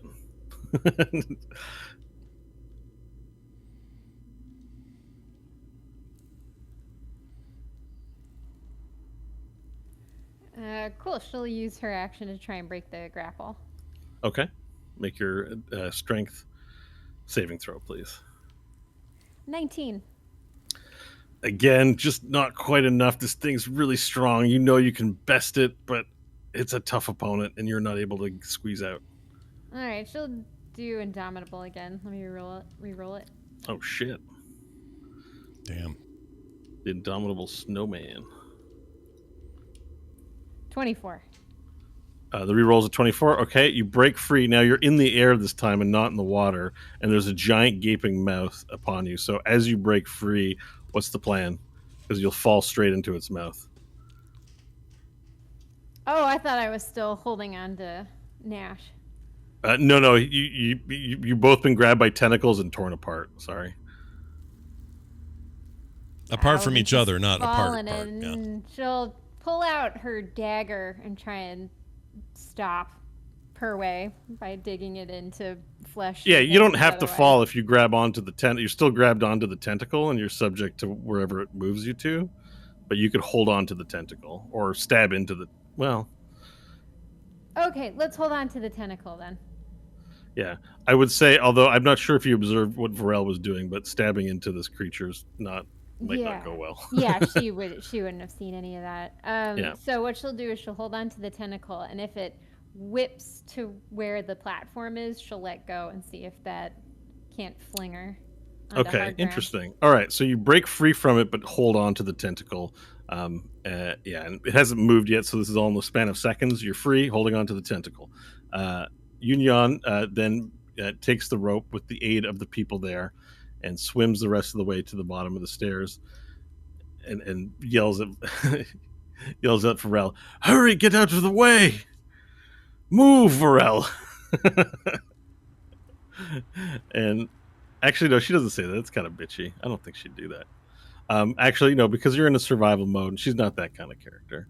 I'm just going to correct what happens there. She actually swims up beside you and grabs onto your shoulder in a more of a working together style. Yeah, I wanted to do it the one way, but I just don't think that makes sense. So it's more of like a leaning on you for support kind of thing. Okay, perfect. So now we move to a badass T yells from like, "Come on, guys, you gotta get free! Do something!" And he looks at the other people there to like help with that. Varel, you're up. Okay. So Union grabbed onto me, so I am now in charge of ferrying her upwards. I mean, she's just leaning on you, like in a friendly way. It's not, you're not in her grapple or anything like that. No. But if I may, if she's trying to get out of the water, I would like to, grab her up and I will climb up the stairs with her. Oh, okay. Oh. So, how do you lift her up by like her forearm or like what's the hold? Ooh, good question. Because this is important. There's a lot of communication, yeah. Because if I like princess carry her, she's gonna hate that. Maybe. She might You don't know. secretly I don't know that Varel would really like, think of these things. Cute things. Well, yeah. So I assume she kind of like has an arm around me, right? Like we're gonna. Yeah. Like she hits the stairs and then she just like puts an arm on your back. Like it's just like, you know what I mean? Like there's touch, but it's not like it's like yeah. That's it. You're free to interpret. I'm not going to interpret it. You're free to interpret what you like from that. She has her hand on your back, and you're in the lead.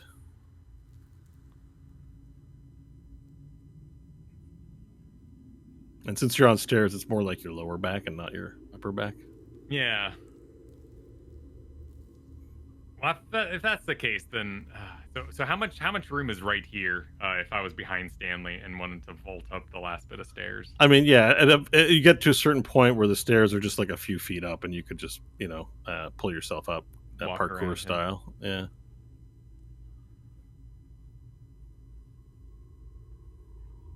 Okay, I'm still in my rage. This is a complicated situation because I've got a lot of pieces, and I see my friends out there in peril.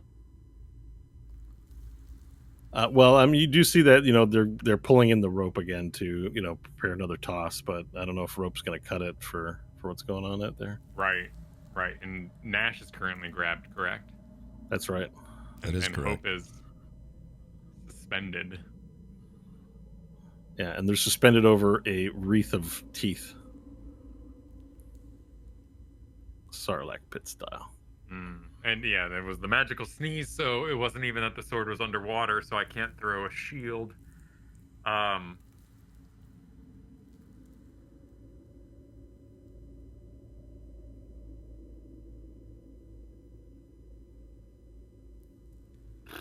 right. They're gonna get owned. It's like the beginning of Indiana Jones Last Crusade. Everyone's lost but me, and so I gotta get back in there if they're gonna be in trouble. I would assume I'm the only one that can take hits from this thing, so I would run up the stairs and then cannonball myself back in, hoping I can distract the beast. All right, what's your target? Like when you cannonball yourself, because you can. This is a running leap. So let me just look up the rules for distance here. But you could run up the stairs and get a running leap and get yourself probably in range. Yeah. Including, knowing Varel style, even into the maw potentially. So I'm just trying to look for like jumping rules here. You write jump and then you get the jump spells. So let's say jumping.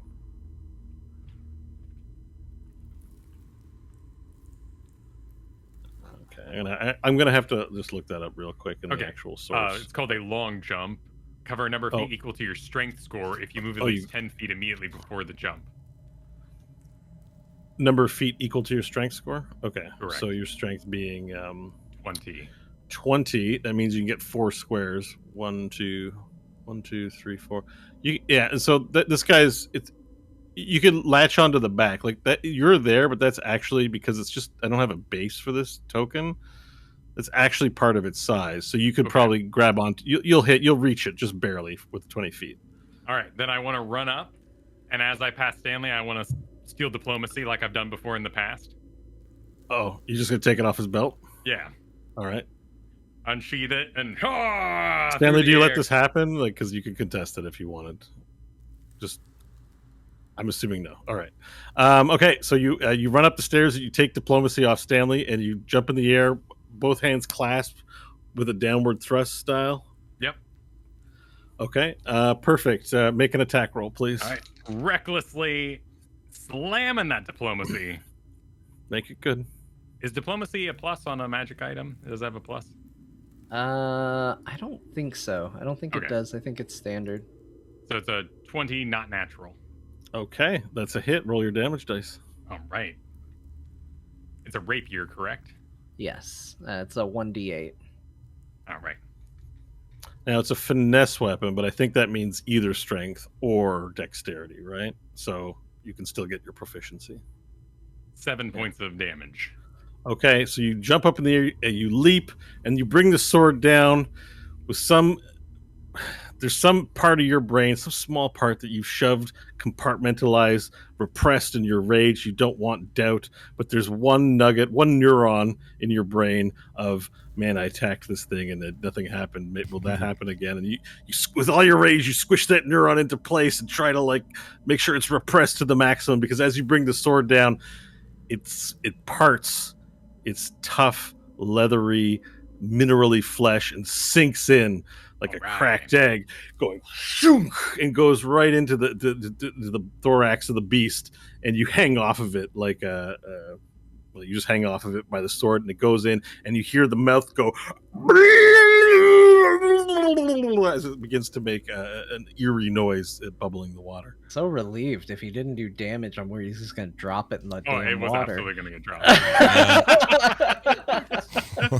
Goodbye, diplomacy. Yeah. Worthless weapon. down in the drink with you. Yeah. Might actually get it back now. The sword goes into the beast for 7 Perfect. points of damage. Nice. I will hit it with attack number 2, which is still a sword attack, but it'd be a fist on top of it, kind of hammering diplomacy in. Perfect. Even deeper. Even deeper, 22.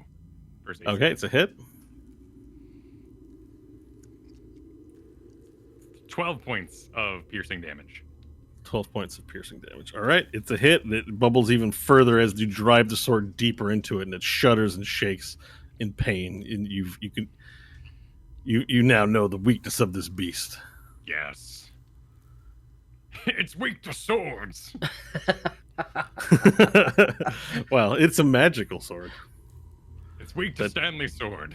that distinction is important. But let's okay, so if that's your turn, if there's anything else, I think that covers everything. That's okay. Yeah, they're in burst range. I'm not going to burst them. Stanley, you're up. Come on, Stanley. What do you want me to do? Wants you to save him. The one thing I had that I could use that is effective just got taken by a giant lizard. I'm standing here. I'm like, okay. I believe in you. Yeah. I'm gonna spend my turn going. All right. You don't got any. So you've noticed up to this juncture that some class features have been functioning. You don't got any class features that just before you get a little too dispirited, maybe there's maybe you have an option in your class features. Nah, not really. Say no. All right. Well, you'll have your turn to shine later, I'm sure. All right. So Stanley just looks and helplessly in shock, wishing he could do something. You can do it, everybody. You can do it. Yeah. Can't you give bardic inspiration to people? Why don't you do that, man? No. Wow. Wait, as bonus action, here's you gains inspiration is you literally boasting people. It's not magical. Yeah. That's just so you know, that's usable to help people with their crazy ass hard strength grapple checks. But yeah, okay. I believe you. I'm not gonna do it though. Committing a Solelli crime. They can get them. A Solelli crime. Solelli crime. Oh man, I don't even know what to say. Are we allowed to even do? We can't even go on after that. That joke is the worst thing I've ever heard. I loved it though. Just all that to say is you probably do have some options, but okay. I just want to make sure that we don't pass by that and you're like, oh, I wasn't aware. So all right. Moving on to Nash. Nash, you are in the clutches of a tentacle at the moment. It's crushing your chest. You saw Hope has broken free in the air next to you, and she's holding on, and Varel is dangling by a sword in the thorax of the Oh, beast. you know what? Sorry. Before we go too far, if seeing diplomacy work might give Stanley one idea that he would try. He is going to take the axe of Gigglemar off of his back, and he is going. Oh, right. He's gonna pluck it. Let me see. What am I casting here? Gilgamar. Gigglemar.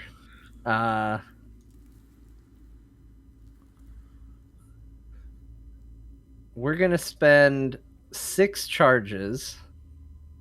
Do I want to go that far? Wait, how does this work?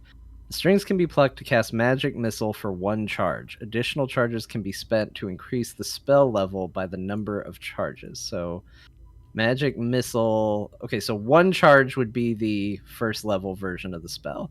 Yeah, I guess we do that just to see if it works, because there's no guarantee that it'll work. So I'll spend 1 charge, and I will cast Magic Missile at first level at the creature, which is an automatic hit if it works, to do 4 points of force damage. Okay. You take out, so you're seeing this, standing at the top of the stairs, you take out your guitar and pluck a string in order to cast the spell from it, and nothing emerges as you would expect. All right, he puts it back on his back and goes, "You got this, everybody." Yeah. Right. Okay. All right. So Nash, you see Stanley playing guitar, and Hope is on a tentacle, clutching it, and Varel has a sword in the thorax of the beast. And I'm also I'm still grappled, correct? And you are grappled. Okay. And you're floating above a pool of teeth beneath you. Okay, if I use, if I use my staff physically, am I even able to, given my grappled state? Sorry, if you use your staff physically? Yeah, I'm not going to do magic with it because magic don't work here. So to break a grapple, it's a strength contest between what's grappling. But what I mean is, can I stay grappled and use my staff? Yeah, you can swing. You can swing at something. Okay, I'm going to do that. So you're gonna hit the. I'm gonna hit the beast at some sort of tender place. Can I see an eyeball or anything that's like, look at that squishy? Little... Not within reach. You're 10 to 20 feet in the air in a tentacle arm. Your staff will not reach to the eye. All right, I'm gonna whack the tentacle then. Okay, as hard as I can. You've seen Varel punch the creature and it not take anything. The whack is going to be bludgeoning damage. Oh, I thought we only saw him stab and it didn't do anything before. He stabbed, he bit, and he punched, and all the damage was negated from all 3 of those different attacks. Now, what staff are you using? Maybe let's clarify that, because the magical item did do damage. Diplomacy did do damage to the creature. So, which staff? The staff that I have equipped is the Sky Blinders. Sorry, yeah. Oh, Sky you have Blinder a magical staff, right? Yeah, I do. Sky Blinder staff. Okay, so it will work. Go ahead and make your attack roll. Sorry. All right. Wait, a magical attack will work with it? Is that what you said? No, it's non-magical weapons are not hurting this creature, but magical weapons are hurting this creature. Gotcha. Okay. So, have a magical weapon. I will make an attempt here then. Yeah. Oh, and I get a plus. Hold on. Staff, let's see. I get a +1 bonus to attack and damage rolls. All right, so let's see how this goes. Oh, that was a nat 20 for a hot second, and then it tipped. It's a 3 total after my modifier. Frick! After your modifier? Yeah. Yeah, because the staff has a +1. You thwack it, it does nothing. Damn it! Okay, I'll yell, "Damn it!" and that's my turn. Okay. Oh wait, can I exert a move and have it do anything? I'd have to fight the grapple. Your movement's now 0 as you're grappled. All right. Yeah, you have no choice on where to move. All right. Okay, so now. Sensing it has prey in its clutches, the tentacle slowly draws you to over its mouth and is going to attempt a bite upon you. Great. Nash Great. for 18. That is Your armor definitely a class? hit. Oh, that is a hit. Yeah. Okay, so we're gonna roll some damage. 21 piercing, please. Good Lord. Okay, and so because you're grappled by the creature, you're then dropped into the mouth, bit, and swallowed. And you're now inside the mouth of the creature in the water. Blub, blub, blub, blub, blub, as you sink in. You're now also blinded. Restrained. You're still restrained. Okay. And you can acid begins slowly secreting out of the sides of the inside of the mouth as you sink into it. And everyone watches as Nash gets swallowed up into the Kraken's mouth. I think I can... No, I can't. Never mind. Hold on. There's an old thing I haven't used forever. Let me just look at it real quick. Affinity for acid. Oh, it's only when I cast it. It's not resistance. Never mind. All right. I will enjoy my affirmities and call that my turn, I suppose. Okay. Oh wait, perfect. what's was that? That's not your turn. Not that's turn, but yeah. turn. But 21 damage was all, or was there more with the acid and everything? No, that was just the damage. There's no more. Okay. But you see that you're seeing into your future. I'm giving you Okay. some flavor into your future. All right. Acid is on. Although the way. Nash sounds like a total badass, gets bit, eaten by a creature, swallowed by it, and he's like, "Is that all? Yeah, is that all you got? Is that all you gonna do anything else?" Yeah. 21 damage. You got anything else? Yeah. Okay. Hope, you're up. Is the mouth closed? No, it's not closed. You can see him sinking into the pool where the mouth is. It bit him and then opened back up again. It's gonna reclose again. You have a window. Okay. And how deep in the water is the mouth? The mouth is right at the surface, so it's like Right part at of the the mouth is above the water, and so it's cinematically like there's this waterfall of water spilling between the teeth into the pool inside of its mouth where Nash is flailing. Okay. Could Hope try and land on the teeth and grab Nash and pull him out? Absolutely, Okay. yeah. So So she's- you're gonna let go of the arm and try to hit the teeth. Mm-hmm. Okay, that you can do easily. So you just time it and wait for a point to drop down, and you drop down easily. Not going to require an action. It's your free action. You drop down, you land on the teeth of the mouth. You're balancing on these two long teeth, on one on either foot. All right. She's gonna try and grab Nash by the nape. Basically. remember, It's only 6 Rip him. feet in diameter too, so like it's not Oh, that's not that wide. it's Okay. not that wide. You can definitely reach in and grab him if you need to. Okay, yeah, she's reaching in to grab him, scruff him like a dog, and rip him out of there. Okay, perfect. So Hope drops down. From your perspective, Nash, you just see Hope drop from the tentacle onto the teeth. She bends over, reaches her hand in, and grabs a hold of your arm. And now, Hope, you're going to need to make a strength check, an athletics check for this pull. You're going to get advantage because Nash has thermal underwear DNA and can help propel himself during this maneuver. The first one's a natural 20. Okay, what is it with the modifier, if you may? With the modifier 28. So Okay. if I can color this, I'd like Hope to have grabbed Nash by the nape, scruff him, throw him out, and his underwear floats him. His momentum slow. Like it's like he goes like this. Like he moves, woo, and then he goes to this Yes. arm underwear momentum. Okay, perfect. So Nash, Brilliant. Hope, your savior, Hope, jumps down, reaches a hand, and on the nape, throws you out, flings you out of the mouth, and you're now floating back in the air again at 10 miles an hour, or whatever, 1 mile an hour, Wonderful. in the air. You're saved. All right, and then Hope's gonna turn to Varel, like, Varel, we gotta go. Grab the sword, and then she's gonna run at him and, like, football tackle him into the water and try and hold on because he swims faster than she does. Okay, perfect. So you football tackle him. Varel, do you resist against this, or do you let it happen?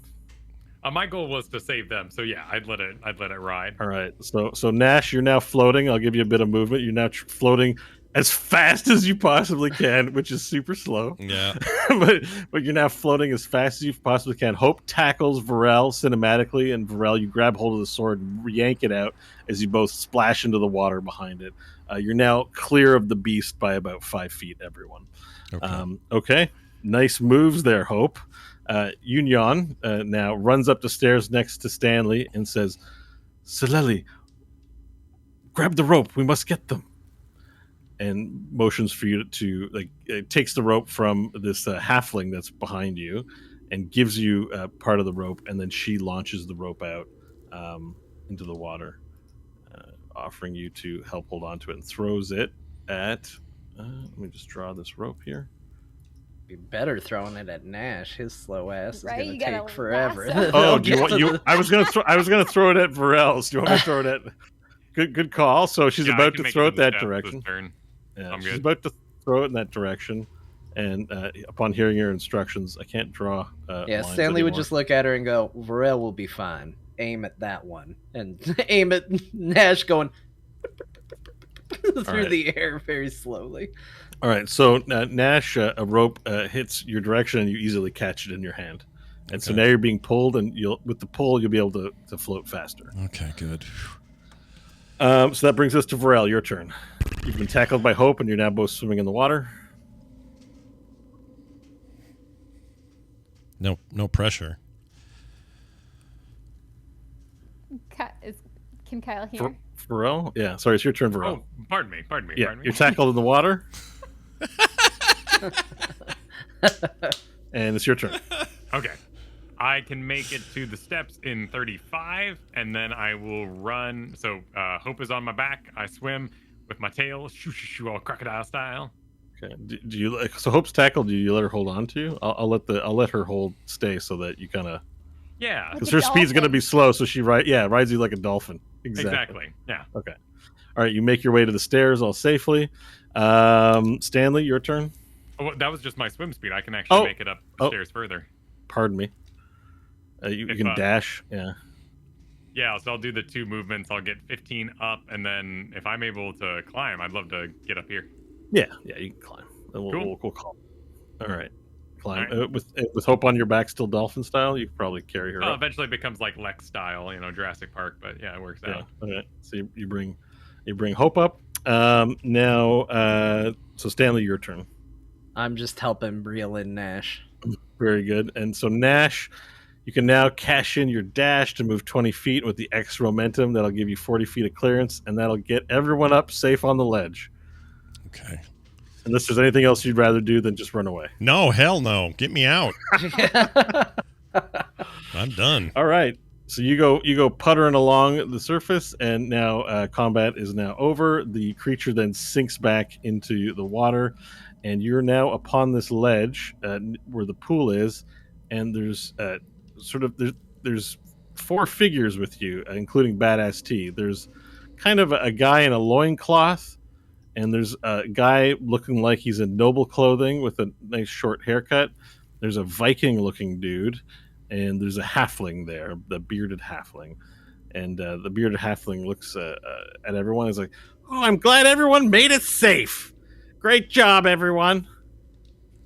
And Badass T goes, "Yeah, that landing's a real... that's a tough landing there. They should put up a warning sign. I don't know what the point of that is." Ed is such a nerd underneath looking like a badass.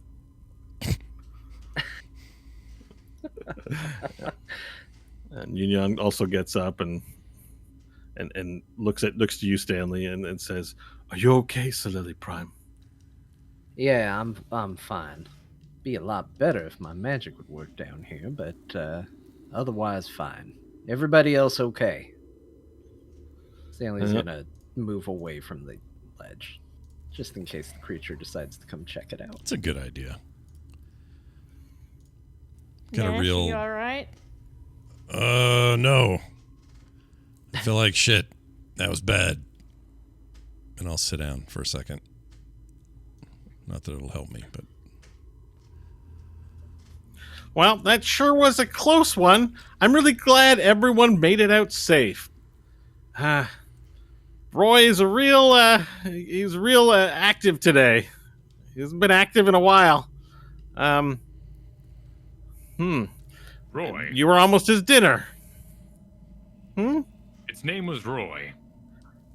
No, we call it Roy.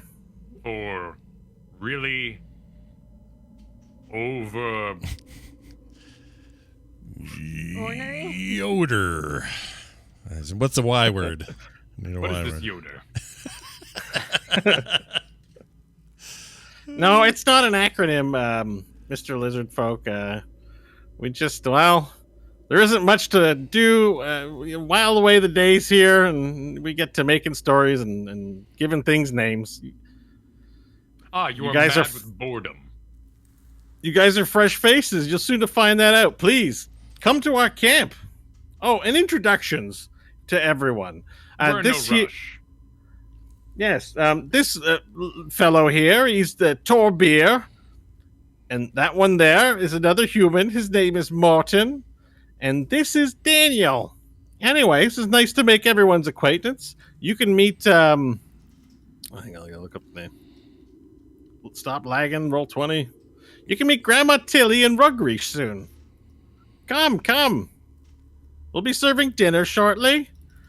And the humans, just without much of a word, they sort of grunt and walk away, walk down the hallway, and head back. And pardon me, my name is Zipty Ree. You can Your just name call me Zipty. Your name is far less boring than the others. Well, why? Thank you. Anyways, I'm glad you all made it through that ordeal safely. Not everyone does. So that's good for you. I'm very glad that you were able to make it. You were able to survive, including your friend, Badass T here, who's told us much about you. Except he jumped in a while ago. Kind of took you guys a while to follow. What happened? Wait. Like, How yeah, long is you a guys while? kind of left me down here for a long time. I thought you were gonna follow me. Focus, Badass T. How long is a while? I mean, I think it felt like 5 hours. Oh, okay. That's normal. What are you guys wearing? Well, we took 5 hours, yes. What were you doing? You guys got changed and everything. Nash was wearing different clothes. Why are you wearing a jacket, Varel? The important thing is there's no time, thingy. Stanley, your sword. Oh, thank you, Varel. A beautiful friend. What a gracious host I was for it. Compliment yourself. Yes, you wielded it well, and with honor, and I thank you for not dropping it in the bottom of the pool. Should it have displeased me, it would have. Stanley tries to prestidigitate the blade. Nice. It probably doesn't work. No prestidigitation occurs. Curiously enough, though, Nash, your vegetable peeling still stuck to you. It's still, the light spell is still upon it. Great. As an FYI. Great. No, that's good. Happy to hear Stanley that things. grumbles and just starts wiping the blade on a piece of cloth that's available on his outfit. It's good to see you humbled with filth.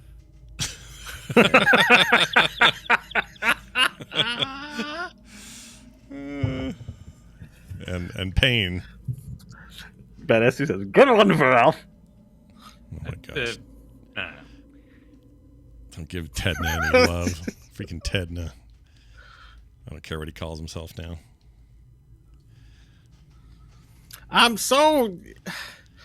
Welcome to Pentel Vice, everyone. I don't know what you did to earn your ticket here, but well, there's lots of time, shall we say? But me and my friends here, we've been here a while. I'm sure you have lots of questions, so we'd love to hear new tales from you as well. So why don't you come with us? You can get dried off by the fire. Hope will go over to Nash and offer a hand and help him up. Hobble to the fire if he needs it. Yeah, Nash, how close to death are you? I'm not that close. I still have 51 hit points, but I'm down half. Oh, jeez, I got to do more damage to you guys. Damn. Yeah, that wasn't too bad. You only hit me for 40 total or 42, whatever it was. Only 40. Stanley just follows behind the halfling, grumbling while he walks. Okay, so he walks to this intersection that you can kind of see ahead, and he says, "Come this way to the south here, or to the right." He doesn't know what south is. Well, that would be to the left, but I understand. Well, his right, your left. Yes. I'm mad with boredom. All right, so so he moves down, and there's this hallway for our audio listeners, just so they were. The ledge leads into a hallway, and the hallway can either go straight or turns to the left, as Stanley said.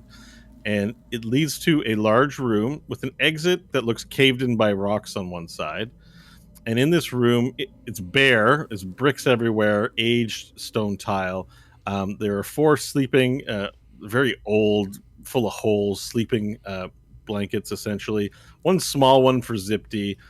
And, the 3 humans, Morton, Danielle, and Torbier, are sitting by the fire near them. And then the 4th one, lying in there, appears to be sort of the shape of a woman with her hood over her, and she goes, "Well, who's that there, Zipty?" And Zipty says, "Well, we have new arrivals here to welcome." And she goes, "Oh, that's good." And then over in the corner, in the far right, you see an orc, like a bald-headed orc with piercings, leaning against the wall, just kind of like hitting her head on the back of the wall like this. And Zipty says, "Well, come everyone. Come get dry by the fire and tell us your tales. Get to know you, and I'm sure you have many questions for us. We'll be sure to provide you with that information. And I think we have to ask as new arrivals. I see you have many objects on your persons. Would you happen to have any food?" And then I don't know if, as you guys enter the room, you notice that on the mention of food, the various people sort of look in your direction, wishing to hear the answer to that question. Stanley goes stomping over by the fire, takes his bag off, sets it near the fire, but in front of him, helps start drying off everything. And goes, "We don't actually have many questions. We're here electively to find someone named Tungsten Wheel. Is it a name you've all heard before?" One of the Danielle or Torbier looks around and goes, "Electively? What's that mean?" And then the one named Morton goes, "Electively, that means by choice." Does anyone here know a tungsten wheel? And then the one they call Danielle goes, "Depends. What's it worth to you?" Look, we're all going to be in this same place one way or another. You can be cooperative or you cannot. Do you know? Oh, is that an intimidation roll, or are you just toning it that way and leave it as is? I don't think Stanley's trying to intimidate with that. He's not interested in playing tit for tat. Morton speaks up. Well, seems we have a tough one here. Demanding the information. Come here electively. How this place will humble you in time, sir. Oh, it will humble you indeed. Yeah, we don't really talk aggressively with each other. Just come have a nice sit. So you just You'll talk be here a while. aggressively with strangers? Huh? You just talk aggressively with strangers? What?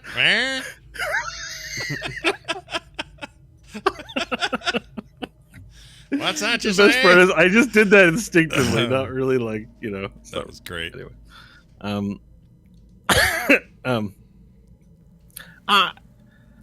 No, but please, we're friends here. Sit down. And the one they call Torber goes, "Yeah, friends." Hope's gonna go over and check out the orc beating his head against the wall. Okay. You walk close, and as you walk close, the orc looks at you. You can tell this is a lady orc. And as you get closer, she hits her head for the last time. She stops and looks at you, and she goes, "What?" I was just gonna make sure she has all of our limbs and everything. She does have all of her limbs, yes. Okay, cool. She'll just kind of shrug and walk back to the fire. Yeah. One of the things you do notice is that she definitely has like a bit of a mustache going on. Like it's very furry around her ears. Probably out of razors too. Yeah, around her ears and around her lip, it's pretty mustachy. That's a great way of saying that. Very Right. mustachy. But to Torbier's point, and we are trapped in a prison designed to keep out the most dangerous creatures and mages of the cosmos.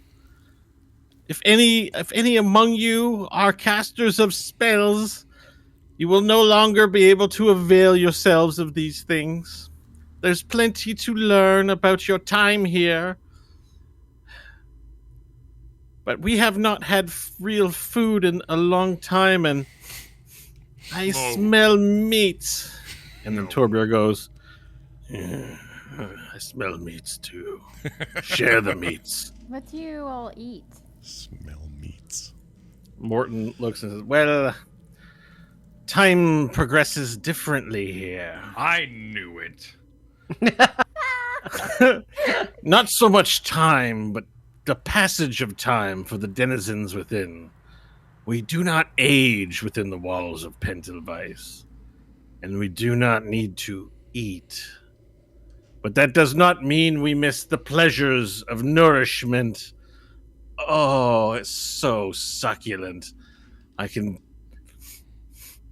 smell them now." And Turbo goes, "Yes, I smell them now." And Zipty says, "Yes, I as well smell succulent meats. Have you brought some with you since you've come here electively?" And Daniel says, "We would very much like to trade for your meats. We have not had nourishment in... I cannot even know how long has passed in this place. Has it been decades? Centuries even? But yes, my stomach growls with hunger over the meats that I smell." This And you just hear Grandma Tilly, she goes, "Is that meat I smell?" this is the greeting from the greatest, most wanted criminals in all of space-time. Well, I can't speak for these folks, but I'm here by mistake. Sure, I shouldn't be here. And Morton says, "Yes, quite right. I was confused for someone else and ended up in here. I am no mage." And Grandma Tilly then speaks up and says, "Yes, you will find that about us. We have grouped together because we share a similar story. We are not mages, and yet were brought here and cast into its pit for eternity. We are not understood by the other prisoners here. It is safer here with us. You will be at peace at your time here, and we tell each other stories to pass the time. Please, be at ease. We mean you no harm. We simply want to taste of the meats." I think we'll be able to spend a little bit of time here, but we have to get going. Look, Get going? You can have some of mine, and she'll pass out one thing of rations to each of them. Okay. So as you do that, though, Danielle says, "Unfortunately, there's a bit of problem with moving on. This place is in a state of disrepair of some kind. We don't know why, but the rest of the structure is blocked off from traversal. Unfortunately, it is with us you'll remain for eternity." No, that's not actually what's going to happen, but thanks for the vote of confidence. So Torbier, the Viking-looking dude, takes the pack of rations, opens it up, like animal-like, like just immediately. And everyone's pretty aggressive in opening up their stuff. They open it up, and he sees like the bread inside, and he throws that aside, and he sees the the vegetables and nuts in there. And he throws them aside, and there's a portion of meat, and he goes, "Arr, arr, arr, arr, arr, arr." And then Daniel does the same. They all open up their packs and they take out the bread and the vegetables, and they go straight for the meats. And even the halfling goes, "Thank you very much." And then he opens it up and he just takes the meat. The meats. And Grandma Tilly says, "Please give me the meats." And Rugreesh the orc doesn't get up to get this ration. I don't know if anyone's going to give something to Rugreesh the orc. Hope would give one to the orc. Okay, you drop it there, and then when you drop it in front of her, she just looks at it and she just goes and doesn't pick it up. Hope will shrug and go back to the fire. "Can one of you give me the meats, please?" Says Grandma Tilly. Grandma Tilly's like lying down. She's like this bedridden, like Charlie in the Chocolate Factory style. Like she's just lying in her bed and needs someone to give her the meats. Varel, do these things smell like human and halfling? Pardon There's me? something weird about the meats. I don't wish to smell. No, but you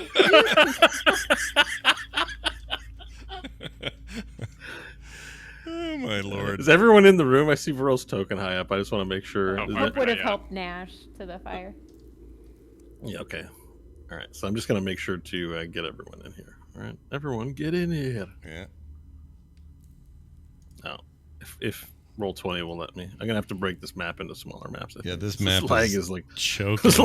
there's epic tier lag on this map here. Yeah. All right. All right, place your tokens where you want them to be. Hold on, I can't. Oh, jeez. Sorry, everyone. I get really ambitious when I make my maps, and then like the technology, I guess, is just not there. It's just not Yeah. up to task. Oh my gosh. Yeah. All right. Wait, where'd Nash go? I mean, the map file at 100% non-JPEG was 68 megabytes. Oh, that's I think is a big. pretty big.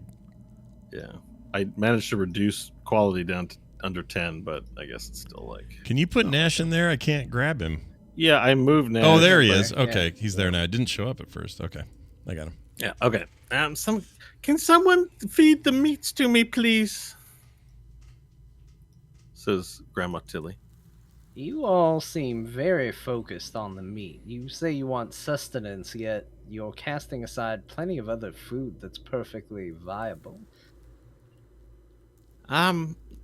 Yes, the other food, and then Zipty goes and reaches down for some of the vegetables and begins eating them, but he's not super into it. He's just got his face kind of makes like a. And Torbeer speaks up. He says, "We like to eat the meats. Do you have more meats?" And Morton speaks up and says, It's a condition of living here. The meats we desire most being of a carnivorous nature, right? So it has been so long since we've savored meats. The nutrition of meats. Information first. Where's Tungsten Wheel? You said you wanted to exchange. There's our show of good faith. Now tell us something worth it. They all look at each other and they go, I haven't heard of a tungsten wheel. Has he come through here? How long ago? Yes, you might. Do you know when this tungsten wheel would have arrived at Pentelweiss? What was it, about 100 years ago? What was it? 100 years ago. No, that was me asking Bo, not Oh. talking. Yeah, like it's some like, definitely a generation ago for sure. Some 20 at least years. Union speaks up. She says, "It would have been about 20 to 40 years, something along those lines, depending on when he was picked up from the city of Burp."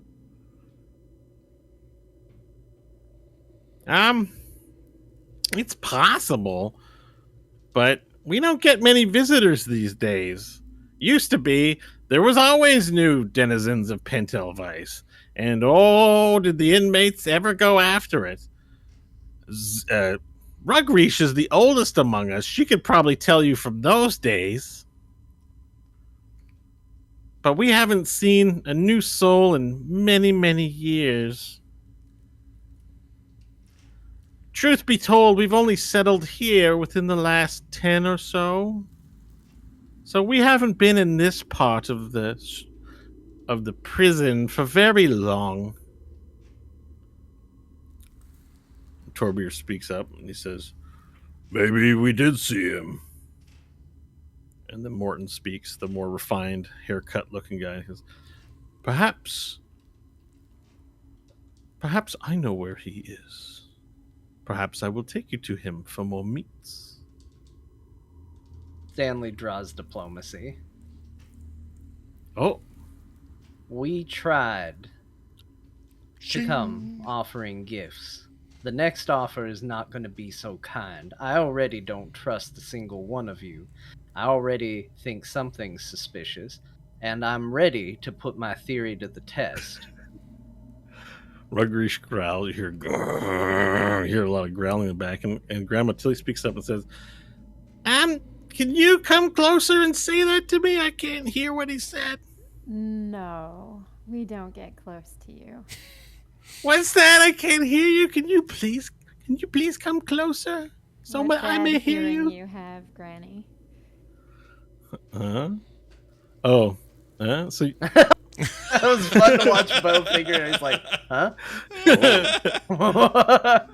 As you do say that, you do notice that her, seeing just her little face poke out from the blankets, you do notice that she has very big eyes for a human.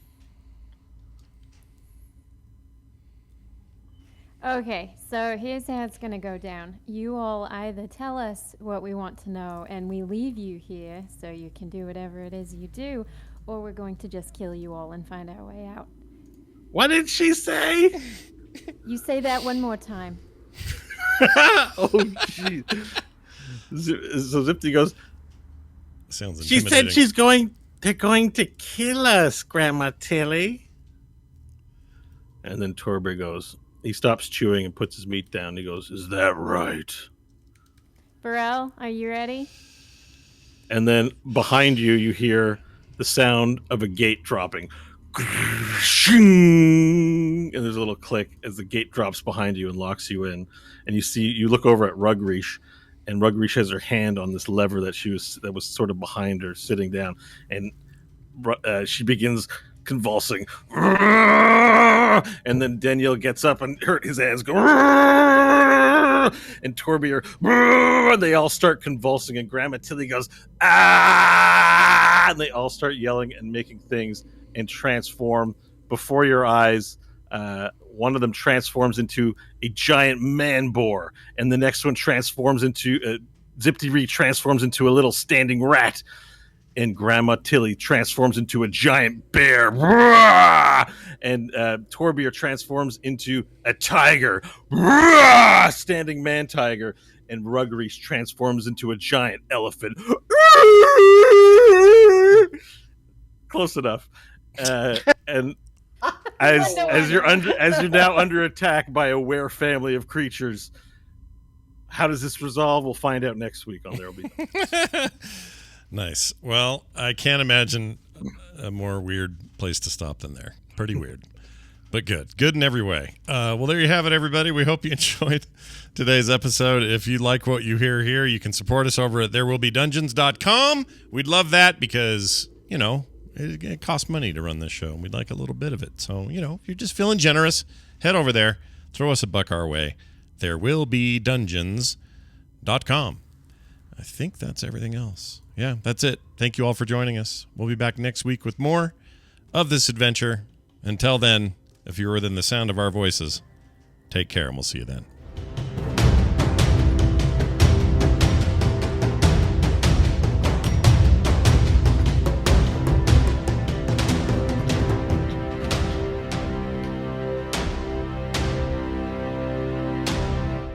This show is part of the Frog Pants Network. Frog Pants Network. Get more shows like this at frogpants.com.